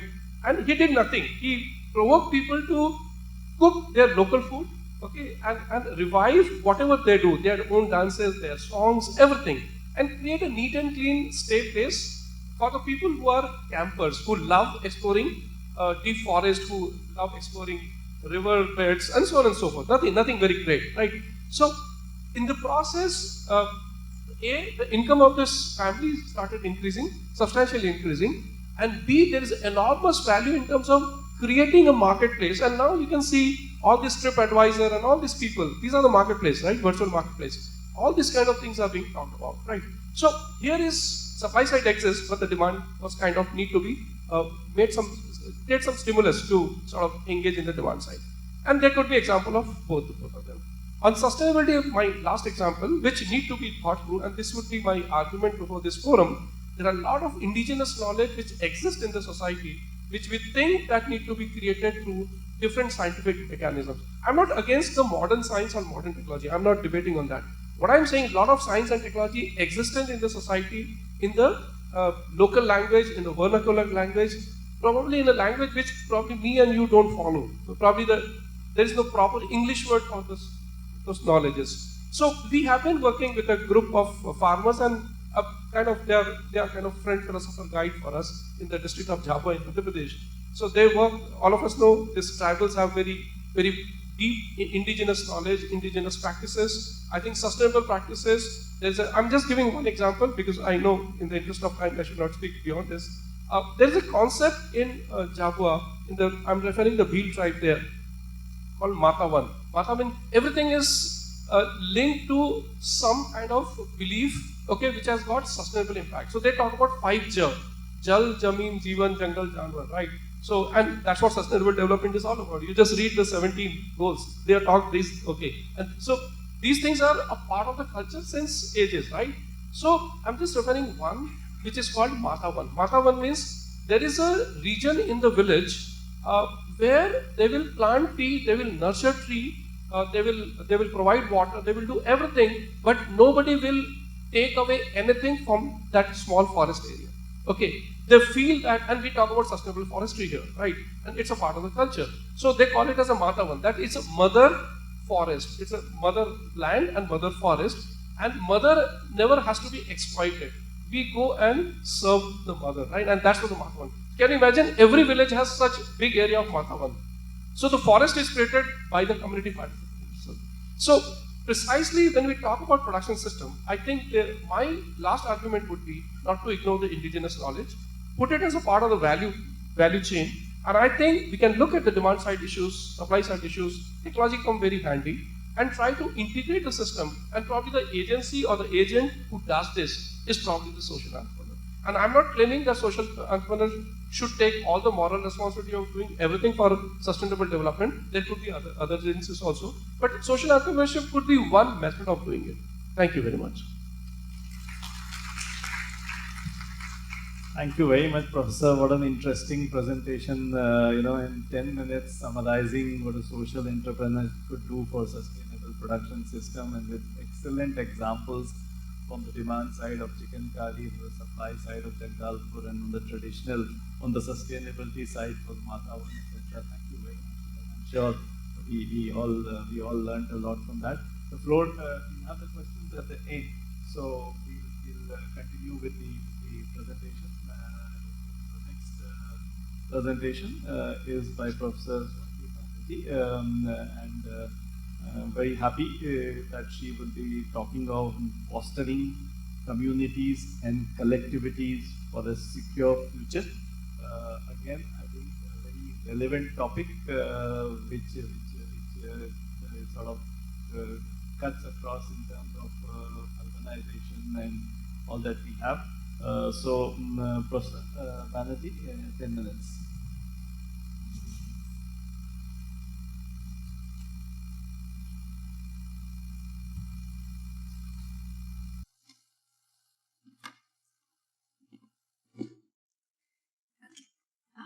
Thank you so much. It's a pleasure to be talking on this topic amongst all of you. So essentially what I'll try to briefly outline is how do we reimagine our engagement with communities, with collectives at the grassroots from a people-centered perspective for people-centered social innovation and sustainable futures. So what I will try to do is I'll try to raise some questions and I will try to talk about some experiences and see what is the meaning that we can make out of it collectively. So the first question would be, how do we look at the micro context of people where they actually live, their struggles, the local space, the intersectionalities, the power dynamics. I'll try to unpack this with a quick example where we and our students were involved trying to do a participatory skill mapping exercise. And we asked the women, the rural women, what are the skills that you have? And could you imagine what they would say? They said, yes, we don't have any skills. So that is what we would call hermeneutic injustice, where skills, knowledges have been invisibilized due to structural inequities of patriarchy, etc. So then we asked them, but do you know cooking? They said, yes, of course. You work in the field? Yes. Do you do mehndi? Yes. Do you make pickles? Yes. So there was a whole list of skill sets that came up. And that we would call as from epistemic injustice to epistemic justice. How do we visibilize? So Paulo Freire would talk about conscientization, how individuals and communities develop a critical understanding of their own social realities. And then we identified, so we were trying to look at a development of micro-enterprise. So we identified Gotri, the women identified Gotri as something that they would want to do in future. But to explore their aspirations a little more, there was a little child sitting next to the women, and I asked her, do you also want your child, do you also want your daughter to get into Gotri? And her immediate and very spontaneous reaction was, of course not, I want her to be a university teacher like you. And that's the aspiration, and that's the hope, and that's the dream. How do we capture that? And that is people's agency. But what happens mostly is people's agency is largely unfree agency. And how do we expand? How do we expand that agency? How do we move from unfree agency to free agency is something that we need to strive towards. And that's about creating new democratic spaces at the grassroots. And the challenge is, how do we create those new democratic spaces at the grassroots? The second would be, I would continue from what Professor Satyajit said, that how do we look at local knowledges of people? And I remember this, again, this quick example of a tribal woman who came with a delegate of other tribal people to Mumbai. She was in a village in Maharashtra. And as soon as she came to this office, she was, for the first time, she was coming out of her hamlet, and she was touching and feeling this wooden furniture that was there in the office.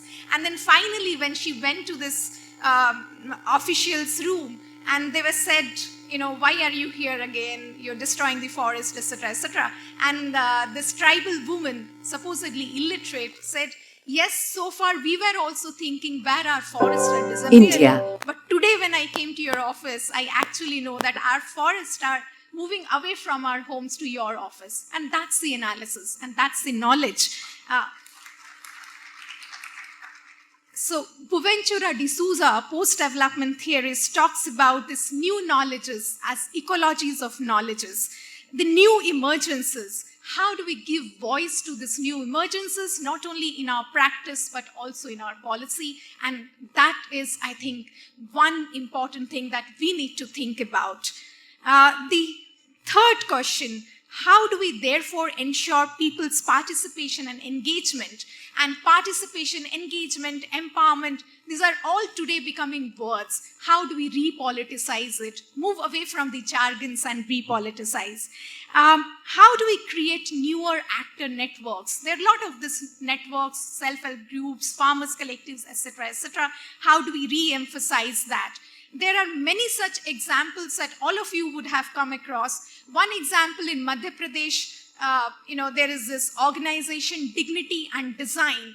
What they worked with is women manual scavengers. They collectivized them, they liberated them, and today they are working as micro-entrepreneurs. But what is important is not only livelihoods for them, but it's also dignity. Because they would tell us that today we have taken this oath that we would no longer collect waste. And when they were looking for alternative livelihoods, they told us that people said, we won't buy anything from you because you are not clean. So what was important for them is to work towards this idea of dignity. There was this women sarpanch that I met, and we were trying to look at this as a success story. And then, what I thought was the end of my research was actually the beginning of my research. And I realized she told me, she actually started crying the day I was leaving. And she told me that, you are looking at this as a success story, but you know the kind of struggles that I faced. And then she told me about how she was threatened to be raped by the ex-sarpanch. And these are the power dynamics. And then she said how the collectives, how all the women in the village supported her, and today she still continues to be the sarpanch.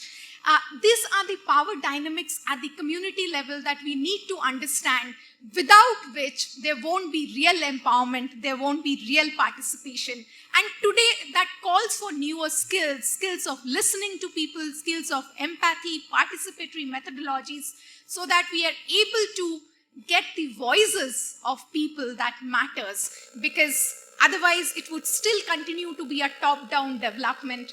How do we include people's voices? How do we look at people-centrism? The last thing that I would talk about is not only the ground realities, but yes, we also need to build global solidarities. And, we have this interesting example of TISS being a network of universities called the Right Livelihood College, where we connect with laureates who are working across the globe on different developmental issues. But what I would like to highlight here, because there's a lot of young audience here, there's a lot of students here, what we did in the pandemic, looked at pandemic also as a space where we could do newer things.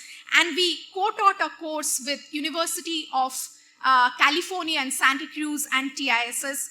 And it was not just about co-teaching, it was about students from both sides coming together, trying to understand the inequalities that existed across the global south and north, and looking at what can be done about it. So I'll just read out what a student from US and a student from India said. The student from India said, "The course taught me possibilities of global organizing at a time where it is increasingly difficult for certain groups to access livelihood, healthcare, and other necessities." The Indian student said, "This collaboration and this class helped me to learn about the context of both countries, for example, race in the US and caste in India, as well as understand the intersectional differences across both countries." So essentially what this tells us, both the examples at the grassroots and the global solidarities, is that there is a new possibility. And we need to work towards that. We need to look at newer action, newer engagement. And finally, I would like to reflect together along with you some of these questions, which I think as young people, it's very important for us, for you to reflect. How do we reach the last first? We still haven't been able to reach. Who is empowered and who is disempowered in all the engagements that we do, both at the ground, at the practice, and at the policy? Who is included and who is excluded? What objective participation and local participation has? And therefore, what are the new spaces that can be opened up? What are the new spaces that are opening up? So I would say, quoting from Robert Chambers, it's about practical ethics. It's about pro-poor, pro-marginalized professionalism. There are no shortcuts. Go to the field, work with people, learn from them, and of course, a passion for a fairer world. And I would always like to tell my students that when the head and the heart connects, that's where change happens. And you are all the change ambassadors. Thank you so much.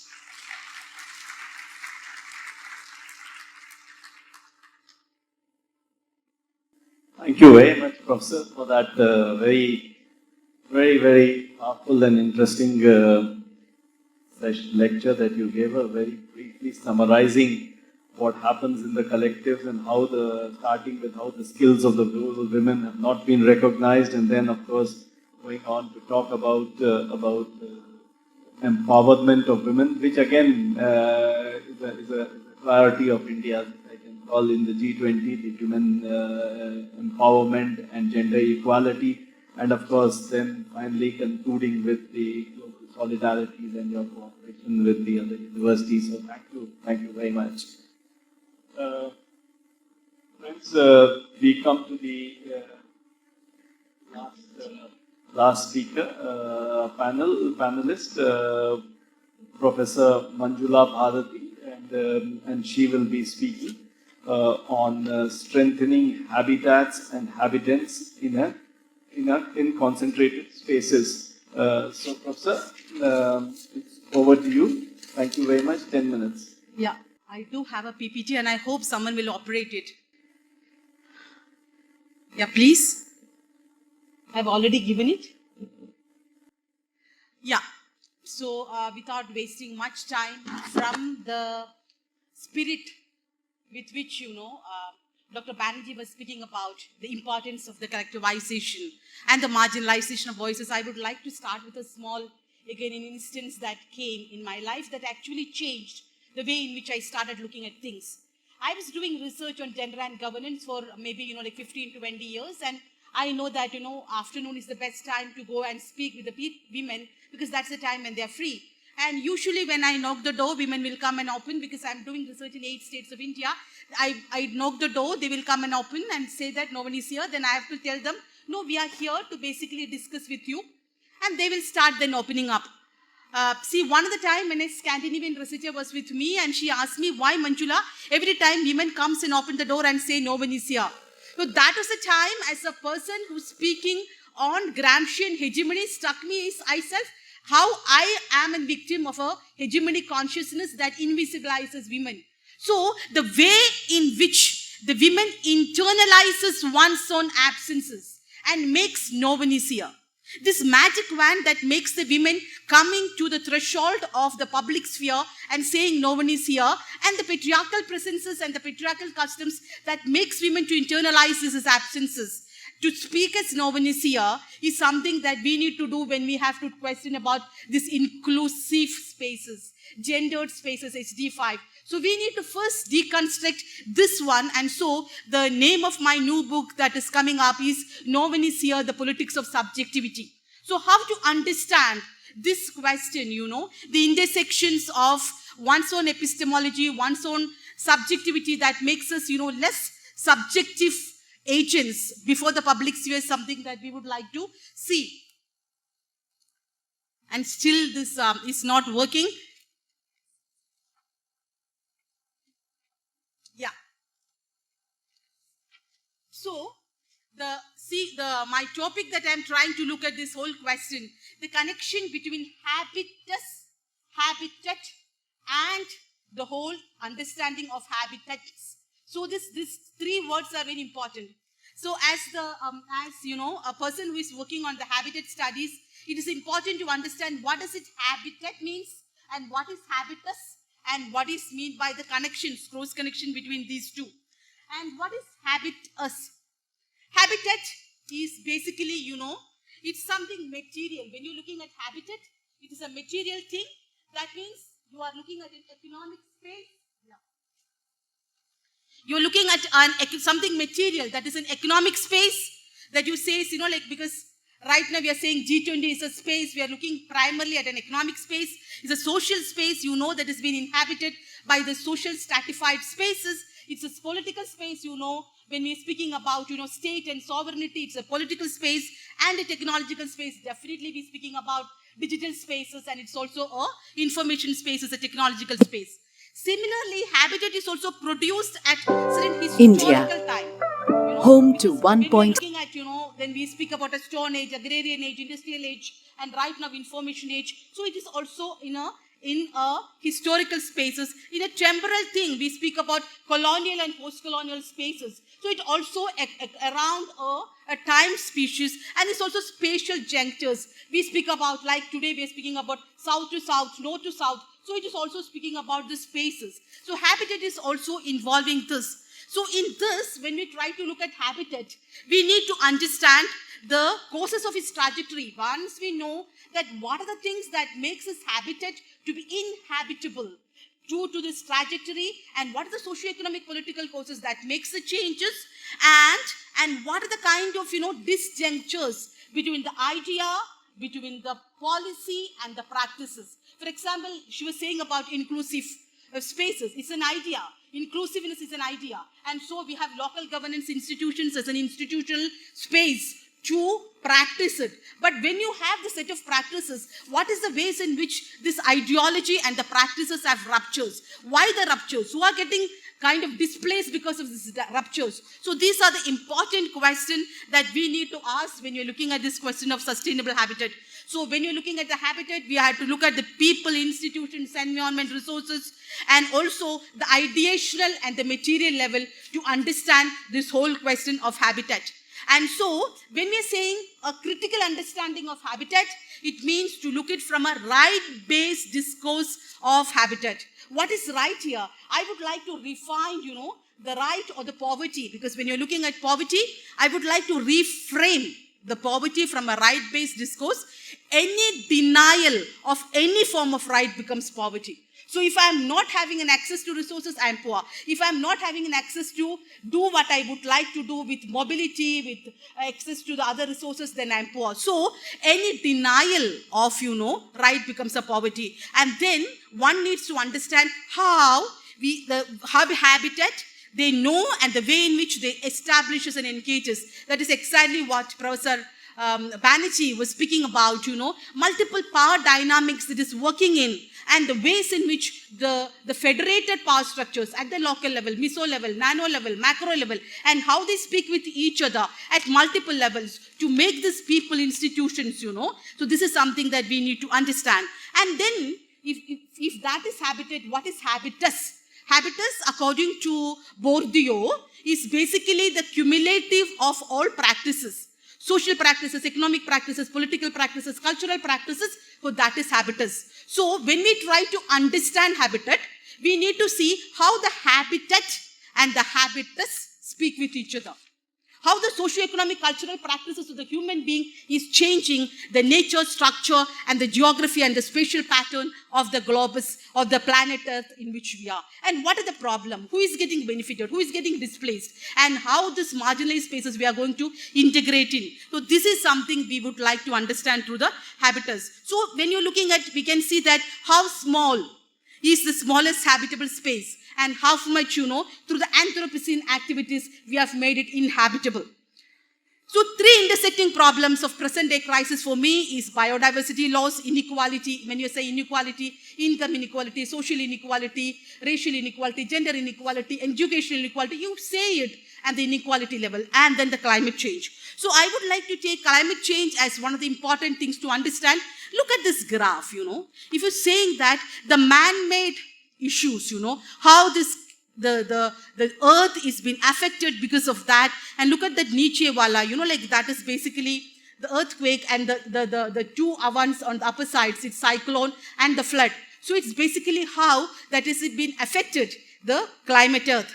So the perspective shift for the climate change discourses right now for me as a social scientist is the shift from the natural science to social science when they say social vulnerability as one of the important reasons for the climate change. And who are the socially vulnerable? People, like she was saying, on the margins, people on the periphery. So it is important to understand the politics of marginals, to understand this question of resilience, the questions of resistance, the questions of mitigations, the questions of adaptation. We have to look at it from the perspective of the people who are in the periphery. And then we have to, community resilience when we're looking at the whole question, again, coming back to this point, democracy and governance, how it is important for the governance to have a sustainable habitat, both at the economic, social, and environmental perspectives. So sustainable habitat perspective, I would like to say that we would like to understand the politics of the marginals, where, Ambedkar comes, Muda comes, Periyar comes, Savitri Phule comes, Mailama, the person who has took the Plachimada struggle, comes in front of you and speaks. Okay, see, this is a voice that comes from the grassroots level, and we have to engage with this grassroots subaltern voices to make a differences at the macro narratives. And then, so all these persons becomes important. So as a students, I feel that the pedagogical discourses, the media discourses, public discourses should have to have these voices that comes from the periphery and the thinkers who Is it? So, and then the whole question, like this is, I would like to say that what is the problem that we face, what community know and how community live. This is exactly what, like what Professor Majumdar was saying, what Professor Swadhi Banerjee was saying, the indigeneity, the knowledge of the indigeneity, the knowledge of the tribal people, they know a lot. But do we respect it? Do we embody it in our understanding? So how community know, what community know and how they live are normally not speaking. What we need is to have a dialogue between what community know and how community live, so that, that is exactly for women, tribals, caste, caste people. It is important to understand their knowledge and to make a understanding. And exploring and engaging with the present, one of my favorite writer, Foucault, he was saying that, okay, the time that you are living is very interesting. So what we need to do is, what is the nature of the present? So Michel Foucault thinks, like understanding the archaeology of the present. When you're trying to understand, you have to speak it with the way in which, what is the present? What is the history of the present? How can you understand it? To go for with the people, organic link with people, like Gramsci is saying, and to make the social, converting the social consciousness into hegemonic consciousness, into counter-hegemonic consciousness, to question the macro narratives of a capitalistic mode of neoliberal ideological spaces. So it is important for the micro level to see things from a micro level perspectives to understand this collective. And I would like to end, that from the morning we are saying it is important what we need. We need to salute the philosophers and visionaries who echoed Vasudeva Kudumbakam, thank their vision and commitment, need to engage with differences, very, very important. Because nothing, when we are saying women, they are not monolithic women. Women are not monolithic. My students always say that I would like to understand women. Who are these women?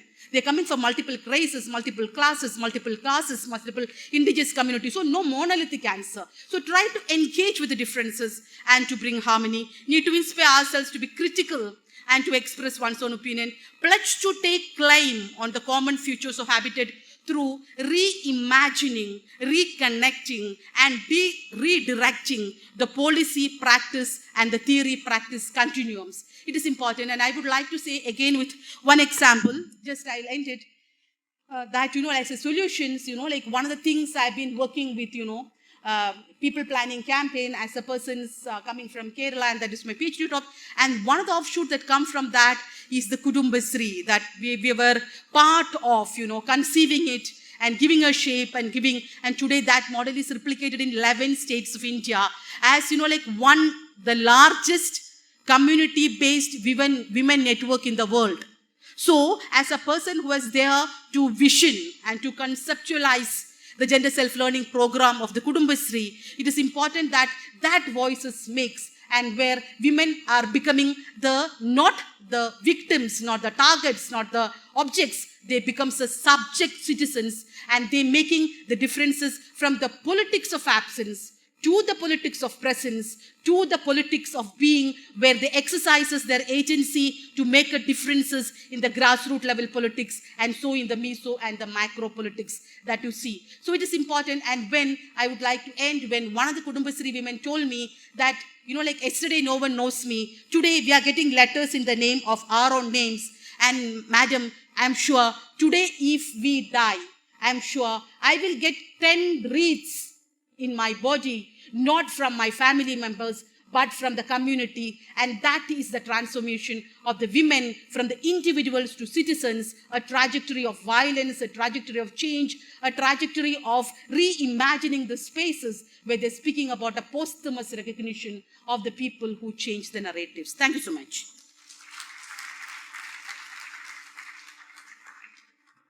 Thank you very much, Professor, for that powerful presentation, starting with gender and governance and through the hegemony consciousness. A very good example of No One Is Here. I think we all look forward to your book, No One Is Here, The Politics of Subjectivity, and then through habitat and habitat, including with this excellent example of Kudumbasri and the model that is there. So thank you very much. Again, a cross-cutting theme across G20 of the women empowerment and gender equality. But I think it all comes back to the basic thing which our Prime Minister has said as an overall priority of India, being inclusive ambitious, decisive, and action-oriented. I think all those are subsumed in all the three presentations. So, friends, we have come to the end of the three presentations by a very eminent group of professors and very erudite presentations. You will agree, and very powerful, very enriching. A lot of food for thought. The floor is now open for any questions. Please make it clear as to who your question is directed to, and if there are any residual questions on G20, of course, I'm always here. So thank you very much. The floor is open.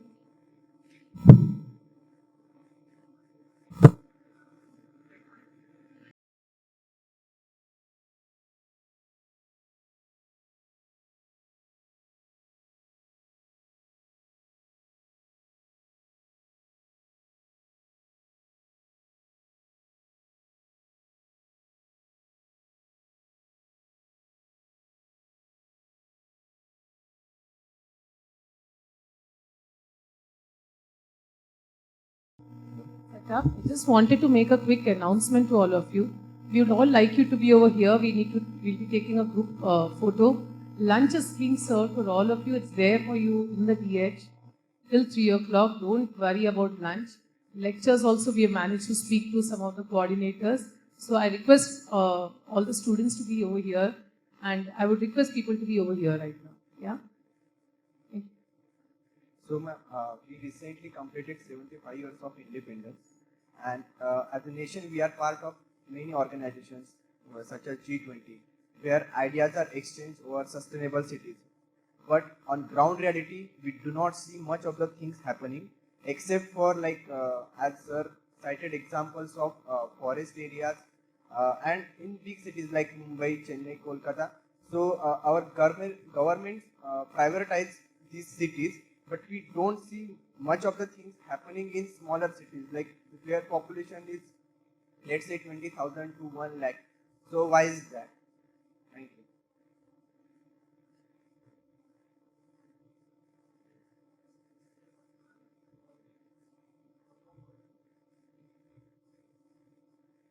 My question is to the panelists in general, because everyone highlighted on the importance of indigenous knowledge and recognition of indigenous knowledge. But one instance came into my mind, particularly in the context of indigenous forms of knowledge in medicine and like indigenous medical practices, and how there have been various medical practices existing, but still the dominant narrative of particularly biomedicine or allopathy dominates the discourse of medicine. So in such cases, even when research along these lines has been conducted or gets conducted, but certain narratives are still get centered around the discourse of medicine, delegitimizing the other forms as whether as quackery or alternative practices resorting only when biomedicine doesn't work. So can these be also labeled as a form of epistemic violence against these forms of medicine? And what action other than research at the level of governance can take place in order to help various indigenous forms of knowledge to gain recognition? We'll take one more. Yeah. But please be brief with your question and pointed.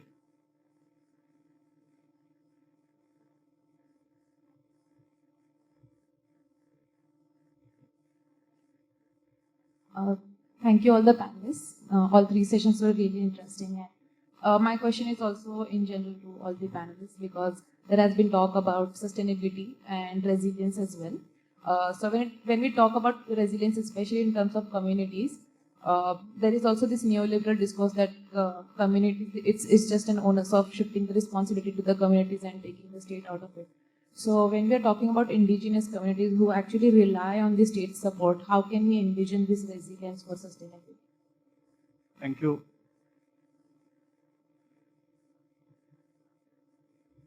Yeah, first your question about urbanization, you were speaking about tier 2, tier 3 and very urban cities. This whole question, the very design of the urbanization itself is that, okay, it is top to bottom. And that is one of the critical discourse of urbanization, is how to include these narratives from the bottom to support this existing dominant culture of top to down urbanization, and where this whole question that you're saying about how can we include that different narrative, that is exactly, like I don't know which school you are from, habited school, fine. And then definitely, and if you're a junior, you will be, if you're a fresh student coming, one of the main discourses we are trying how this marginals has been produced into urbanization, how can we include the marginals' voices in this reconstruction, reimagining of the urbanization, so what is the other narrative? And one field example that we have is the MWAD. Definitely that will be taking as a living lab example of our engagement, School of Habitat Studies engagement, how we can have one of these spaces completely comprising of the very marginal sections, and how can we make that as changed discourses of development. That definitely you'll be seeing about counter narratives. That is what we're saying about how can we have engaging with this normal dominant narrative of a top-down narrative to bring these narratives and support this narrative is something that we are engaging, and it's something that we would like you people to engage with. So that is the answer. And the second question that you were asking about, this whole question of the medicine, for example, ethnomedicine. See, in Kerala, we have something called a TBGRI, Tropical Botanical Garden Research Institute of India. And they have very interestingly done something which they have, the Paniyas of this community and preachers of the community, tribal community, have done some medicine called Arogya Pacha, which is very much an elixir. So they have done through the researches and now been taken as patent and now being sold in all the places. So there are local systems that has been kind of engaging with these people, working it out with this group of people and working, and why not have a very specific groups working with that. So there are that is what I'm saying, it is important for this micro discourses that is happening at the nano level practices to be there in the media discourses, because right now, what is the public discourses is nothing to, we are depoliticizing the politics itself. What is this politics? This politics of the subaltern politics of the micro politics, but we are depoliticizing it through the way in which trivialized party politics thing, There are so much important merited things that is happening at the nano level, but it's most of the time it's being not coming to the public discourses or the media discourses. So, but things are happening like that. I'm sure in Tamil Nadu things are happening like that because I'm aware of the things that is happening in the south.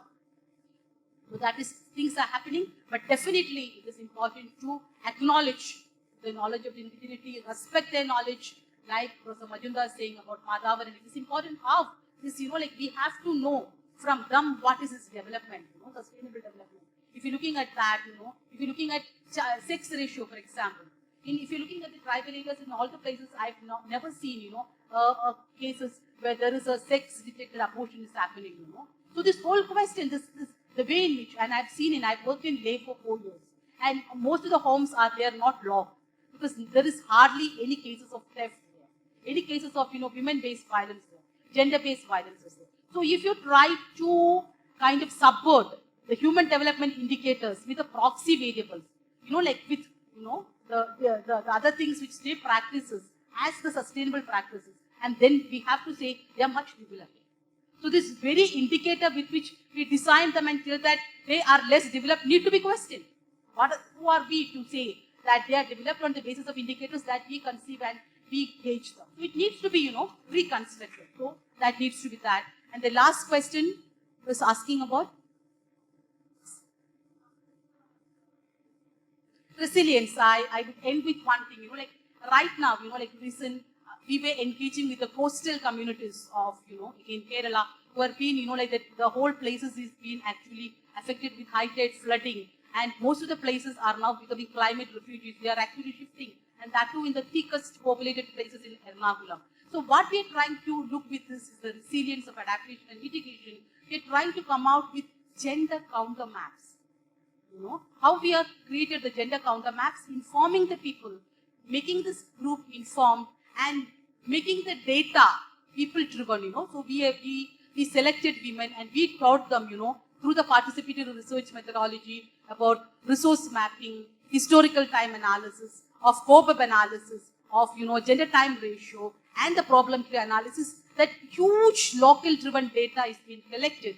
And then they have also been given camera to shoot their spaces. So 2 to 3 minutes videos have come out, which is coming as a very interesting data analytics of a video, where that is being owned by the people and scripted and directed by the people.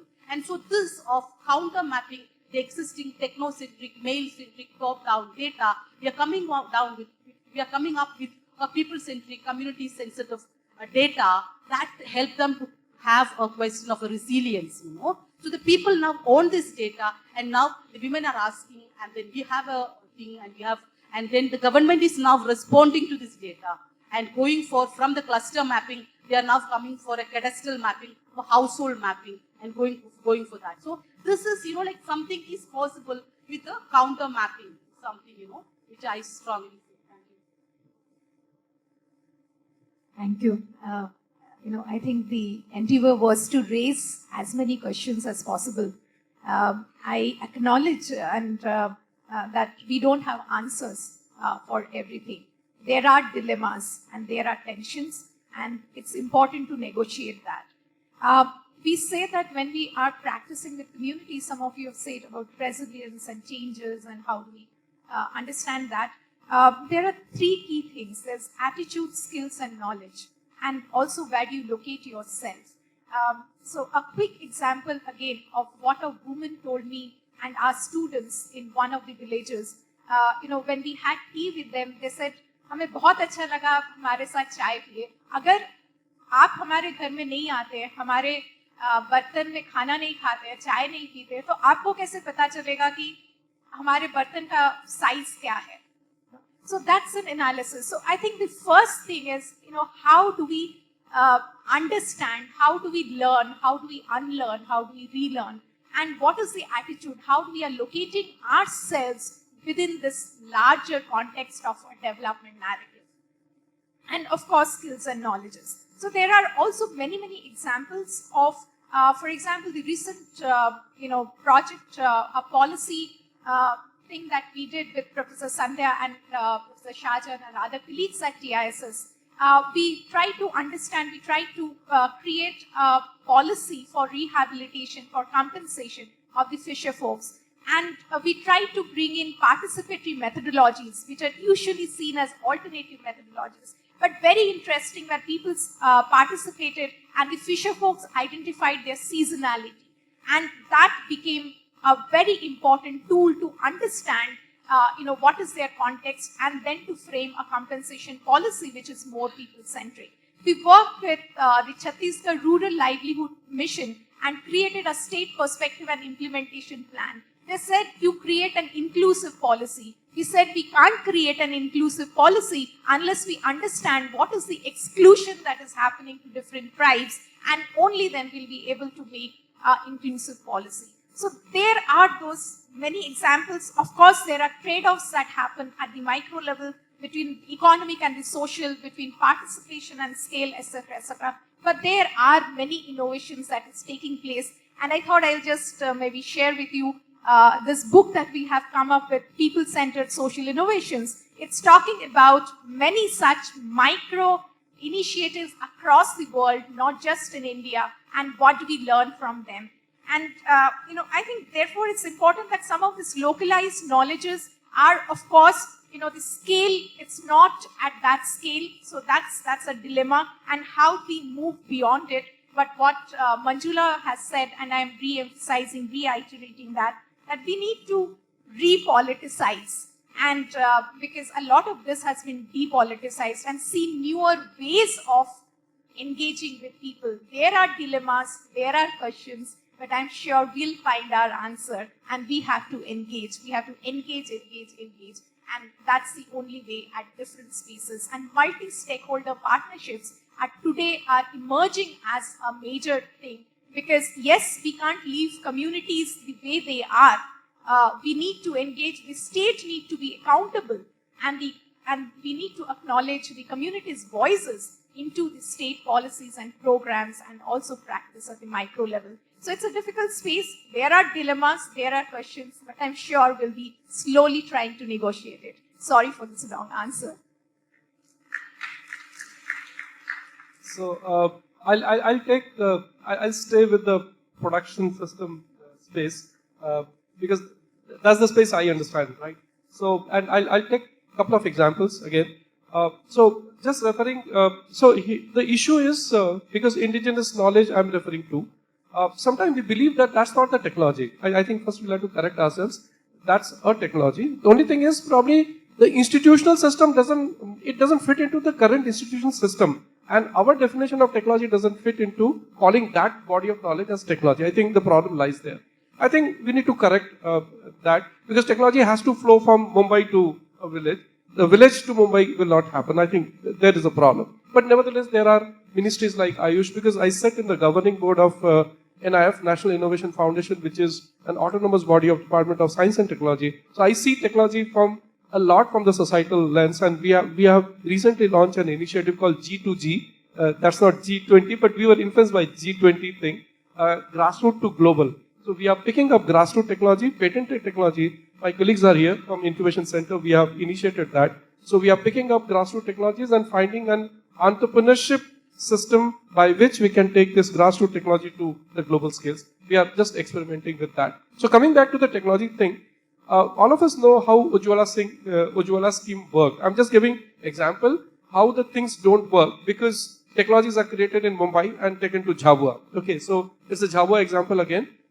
We go to Jhabua quite regularly, so we were eating at one of our sort of villagers' place, and I saw the gas cylinder which we use at home, part of the Ujjwala scheme given to the family, was used as a kind of pitcher stand, matka stand. So I saw matka kept over there. That means it's not being used. So I said, भाई साहब आप use नहीं करते हैं, नहीं use नहीं करते हैं क्योंकि हमारे काम का नहीं है. Then I was very curious to know.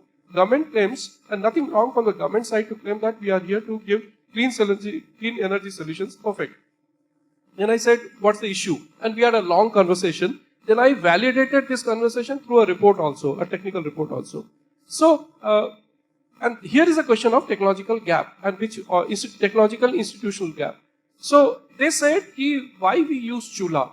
We use the leftover sort of droppings from the forest and collect it as used as a chula. There is a smoke, there is a health hazard, blah, blah, blah, everything stands, right? But they said there are three fundamental things. Our families are big because tribals live in hamlets. So hamlets are nothing but extended family, right? They don't live in a very nuclear family. The family size is pretty big. The quantum of food cooked by them is far more than the quantum of food cooked in my or your family, right? So their utensil size are bigger. They need big size utensil, big chula to heat up the entire quantum of food which they want to cook once. Ujjwala scheme, the small gas cylinder don't, or small gas burner don't understand. That's one. Then in the night, the leftover heat, they keep a kind of sort of pot, a big pot with a lot of leaves collected from the forest, and leave it for getting heated and cooked slowly with the leftover heat, which will be used as a fodder for the goat for the next morning. Okay, the current existing system of chula and cylinder doesn't give them to get the benefit of the leftover heat. Okay, I'm curious, and I heard that IIT Kanpur is developing. I have no complaint about the IITs, but what I'm saying, why don't we see this as a technology gap in the society? What are we doing? We claim that we have created great technology. Why don't see it as a need for a technology? Probably the solution lies with the community itself, but we don't see the community knowledge as a body of the technology. So here lies the problem. Here lies the problem. And that's the reason indigenous knowledge doesn't get institutionalized. I think the time has come. We'll have to change our point of view towards the body of the knowledge which resides in the community and try to make it as a body of science, body of technology, which could be commercialized as good as any other technology of the world. And probably that's probably the thing which NIF kind of people are doing. We are trying to do it through G2G initiative. I'm sure there would be more such possibilities, but I think the solution lies in not sitting in the drawing room and imagining a problem, but going to the community, sitting with them, eating with them, living with them, understand their life. Their life is, I think, better than our life in some cases. They don't have many health hazards which we face in a city like Mumbai. Okay, so I think the solution lies in those kind of immersion and identifying the solutions, and the solutions exist there, and trying to make it a body of technology which can be implemented commercially. Thank you. Can we have another round of questions? Will we close it? Okay. I've been told by the organizers that we are running out of time. So thank you very much. The next item here is chairperson's observations. I can assure you that I am not going to try and summarize the three most erudite and eloquent presentations and the very interesting Q&A that we have had. Just one small point, what I thought was very satisfying from my perspective was, after hearing these presentations and the interaction, that the India's priorities of G20 resonate very closely with the actual problems on the ground, whether it is the gender or women empowerment, whether it's inclusive and sustainable development, whether it is the technology or digital transformation and the rest of it. So that I think is a matter of satisfaction. So now it remains for me only to thank our panelists. Thank you very much for this excellent presentations. I benefited tremendously, and I'm sure all of us did likewise. So thank you very much. And Thank you so much. I think the most important thing that this entire discussion has demonstrated is that we need to come out with a new acronym, perhaps, globalism, where now the local starts feeding the global. Having said that, just about a quick thing, let's just unwind ourselves with a small video about what is this G20 logo. I would like to show how the entire logo for the G20 Indian presidency was shaped up. Can we just quickly play it up, please?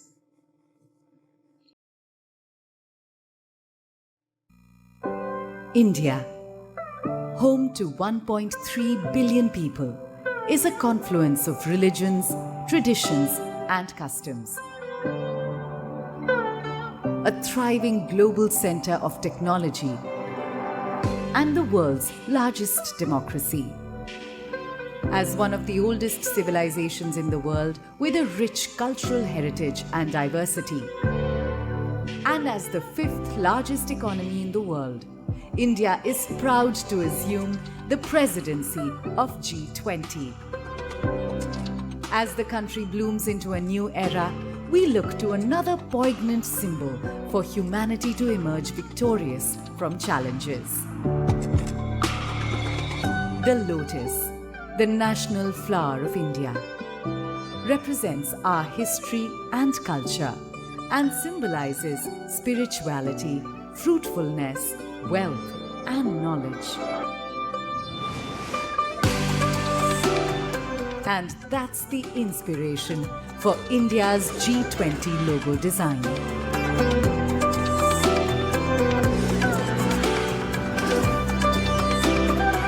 The design, rendered in saffron, white, green, and blue, is drawn from the national flag of India. The 7 petals in the logo signify the 7 seas and the coming together of 7 continents at G20 India 2023. Sitting above the lotus is a representation of the earth, reflecting India's pro-planet approach to life and seeing the world as one family. From this, we derive the theme for G20 India 2023, Vasudhaiva Kutumbakam, one earth, one family, one future. A theme that brings the G20's focus on shared global growth, while being in harmony with nature.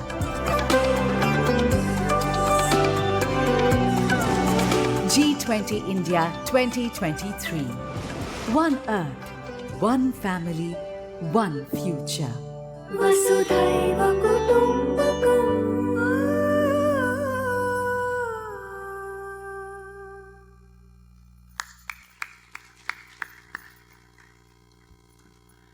So, what's going to be happening in the next 1 week across campuses in TISS?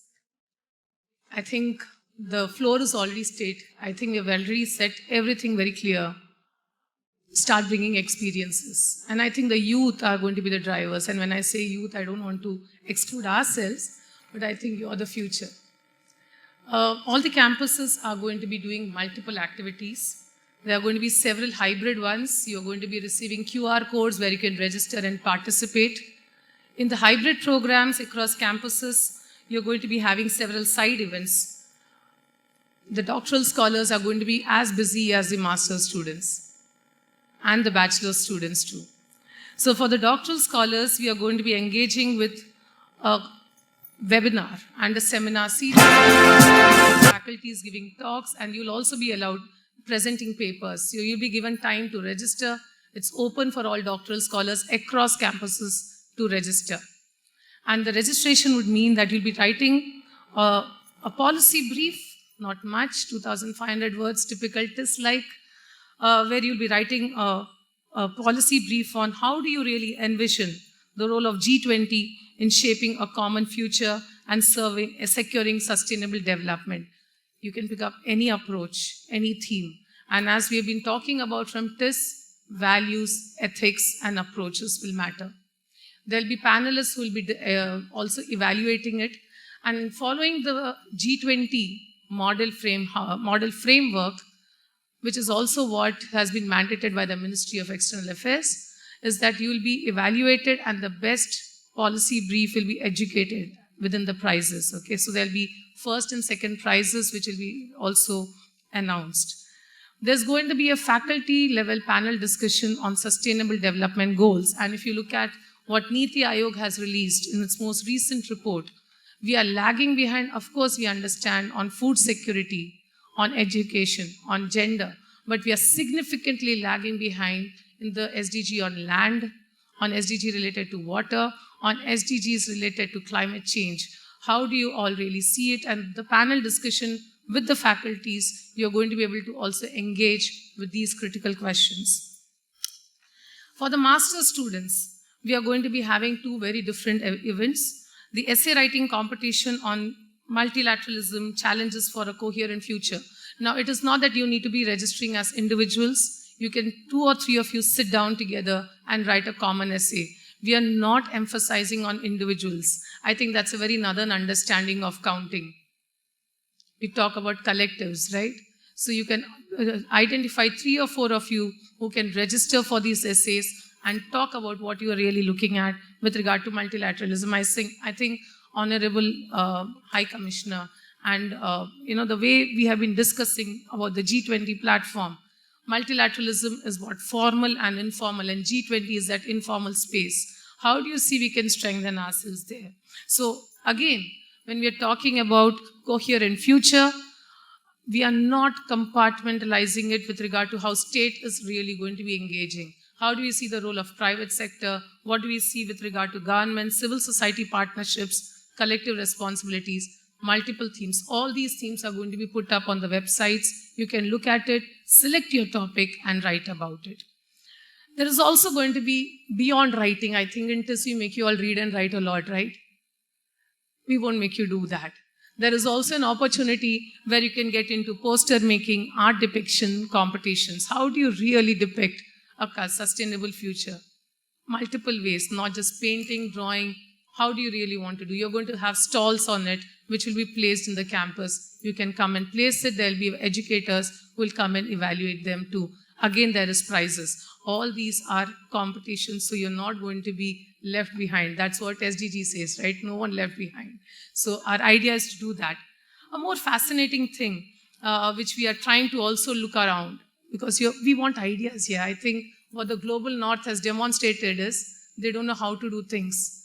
We are going to be running design thinking workshops on social innovation, okay, where you can think about innovative ways. Now, how does it all happen within the TISS intense calendar? We won't be disturbing you till 4 o'clock. All this happens in the afternoons and the evenings. You are already entering into a weekend. Start thinking about them. So use your weekend more constructively, I would say. We would also look at putting up stalls on innovative enterprises, innovative solutions. How do you look at various themes, okay? Again, from the theme that we are running around. Sustainability with ethical platforms. Let's retain that dialogue throughout. Hyderabad campus is coming out with something really fascinating, okay? And I would like to congratulate them to come out with this kind of a suggestion. They're talking about youth video competitions on climate action, igniting change for a sustainable future. Candidates in the Hyderabad campus are going to come out with 3-minute videos on how do they really see climate action, what in their neighborhood, around them. videography. You can use your mobiles and also take those videos, okay? They are also talking about running a workshop on SDG 4, inclusive and equitable education. Now, I would not, okay, these are campus-specific activities, okay? But the hybrid ones will be placed as hybrid. You can participate across campuses. Tulsapur campus is coming out with significant amount of action from today. Immediately as we close this discussion in the afternoon, they're going to talk about awareness of sustainable production and consumption in SDGs. They're going to have a talk over there. Tomorrow, they're going to have a very interesting activity on women's farmers' inclusion and financial literacy. On 24th, they're going to have not only the collective activities which we are doing in TISS, Mumbai campus, but they're also going to be looking at awareness campaigns in their neighborhood on what is G20. I think, you know, what has happened, as we were discussing in the very beginning, G20 until last year was associated strictly with think tanks and policy makers. And you know what this conversation today has done? It has clearly said that it lacks scientific rigor. It lacks a lot of important, serious questions which academia and universities have the capability to do. And I think that's what we need to be bringing back to the G20 track. And that's what TISS can offer to G20 India, right? We need to talk about how do we really instill our values back. And tomorrow, rather than Tulsapur campus, in that sense, they're going to have sensitization and social awareness processes. In Mumbai, we are going to do a ward-level campaigning on sustainable consumption and production. We are going to be sitting with the M-Ward teams to work on it. So we'll be going down to our neighborhoods and beyond and engaging with them and tell them what is going on. Of course, TISS being TISS, we will be more listeners than speakers. Our awareness will give the slogan, let's see what the neighborhood was telling about their struggles post-pandemic. Then, of course, there is going to be an activity, again, in the rural campus, in connecting with what the Prime Minister has spoken about, the Millet Mission. They're going to be having activities on Gram Sabha, activities on Millet Mission, gender equality. They're going to talk about nutrition kit distributions along with the panchayati systems over there. So at the village level, they're going to be doing serious activities there. They're also going to conduct rallies of awareness programs in the rural areas. Guwahati campus has also shared a similar set of notes. They're going to be doing activities after their convocation is, they are getting into convocation tomorrow. So next 2 days they are busy, but by 27 there's going to be competition. What we would like to highlight and constantly articulate in this sense is that G20 is not a forum for the other. It is a forum for us. And what India G20 has clearly highlighted is the need to bring the global south narrative upwards. And it's not a cohesive idea, there are multiple ideas, and India's approach to the African Union over the years has clearly showed how we are connecting with multiple histories and cultures. If you look at India's developmental cooperation reports, which are available under the South-South Cooperation website, you will see how much India has been taking part in multiple activities of development cooperation, as Sir was talking, on the bilateral lines. So the South-South Cooperation Network and the processes are becoming very serious. How do we connect it to what TISS is doing?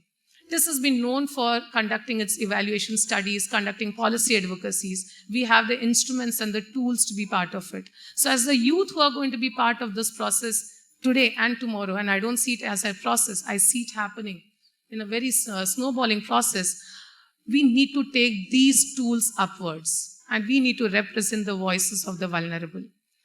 This may not be sounding like a vote of thanks to all of you, but the fact that now we need to partner the change.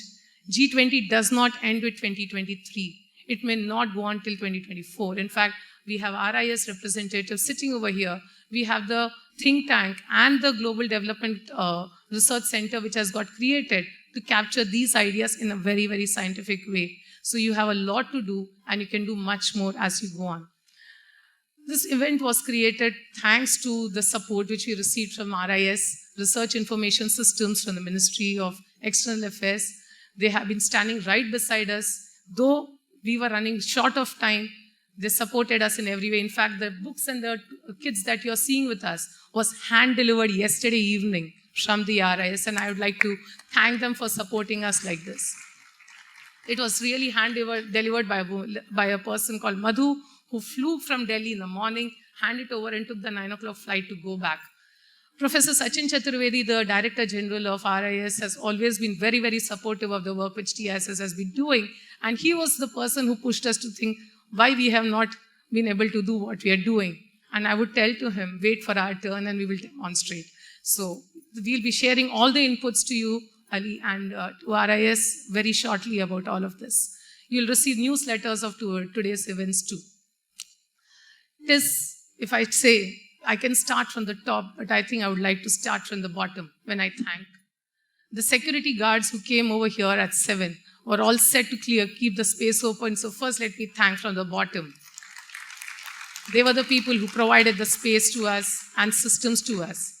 I'd like to thank the Computer Center for creating all the networks. In fact, the 10 o'clock mails that you received from us was all thanks to the Computer Center. I'd like to thank Sudha Ganpati, who is our social media expert and publication systems person, for making us live, and we are available to all today. So I'd like to thank her. Mahendra Singh, who is also in charge of systems and logistics in the campus, did a brilliant job of scaling it up, of being with us in the last 24 hours continuously to resolve all our crises. Thanks to him. At the directorate, we had Olive Fernandez and Alpana Thadani, who are there to support us in all forms of communications, not only with students, but with RIS, in every form, taking care of everything that we wanted, so much so that we had to only focus on content. Thanks a lot. Most important cohort, as we may use the neoliberal term, stakeholder, students. All of you rose to the occasions and came up with such brilliant support in creating this happen. And in fact, it is possible because all of you were here. I understand lectures have started. I understand there are a lot of challenges. Despite that, thanks a lot for making it happen. All the doctoral scholars who supported as volunteers, leaving all their concept notes and proposal writings aside to be with us today. Thank you.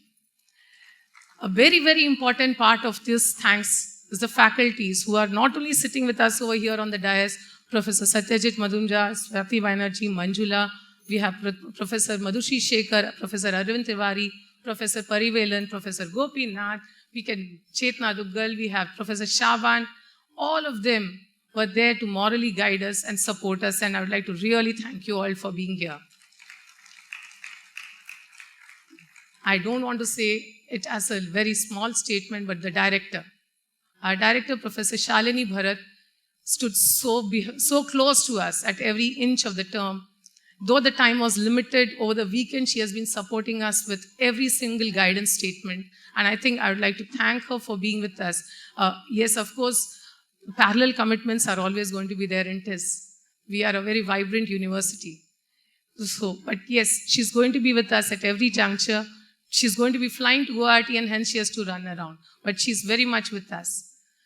Having said that, a huge round of applause for all of you and all TISSians and all of the off-campus faculties. You had the deputy directors, Professor Asim Prakash, Hyderabad, Professor Ramesh Hare, who is the deputy director of Tulsapur campus, who has been supporting in every way and have been providing all kinds of logistics and have provided a core team for us to manage everything. So we are going to be doing exceptionally great work in the next 1 week.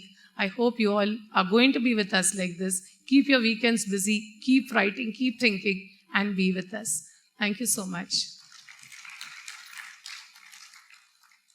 So a major statement, I didn't want to run into your lunch.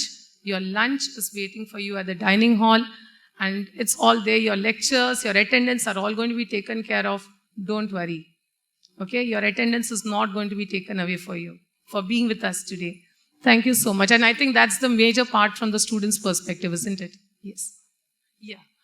Kindly come to the podium outside, or rather outside, not over here. We would like to take a group photograph of all of you over here. Thank you.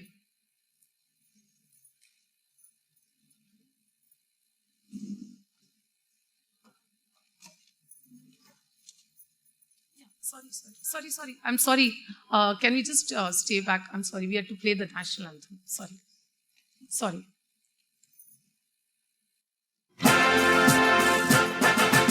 Jana Gana मन अधिनायक जय हे भारत भाग्य विधाता। पंजाब सिंध गुजरात मराठा द्राविड़ उत्कल बंगा, विंध्य हिमाचल यमुना गंगा उच्छल जलधि तरंगा। तव शुभ नामे जागे, तव शुभ आशीष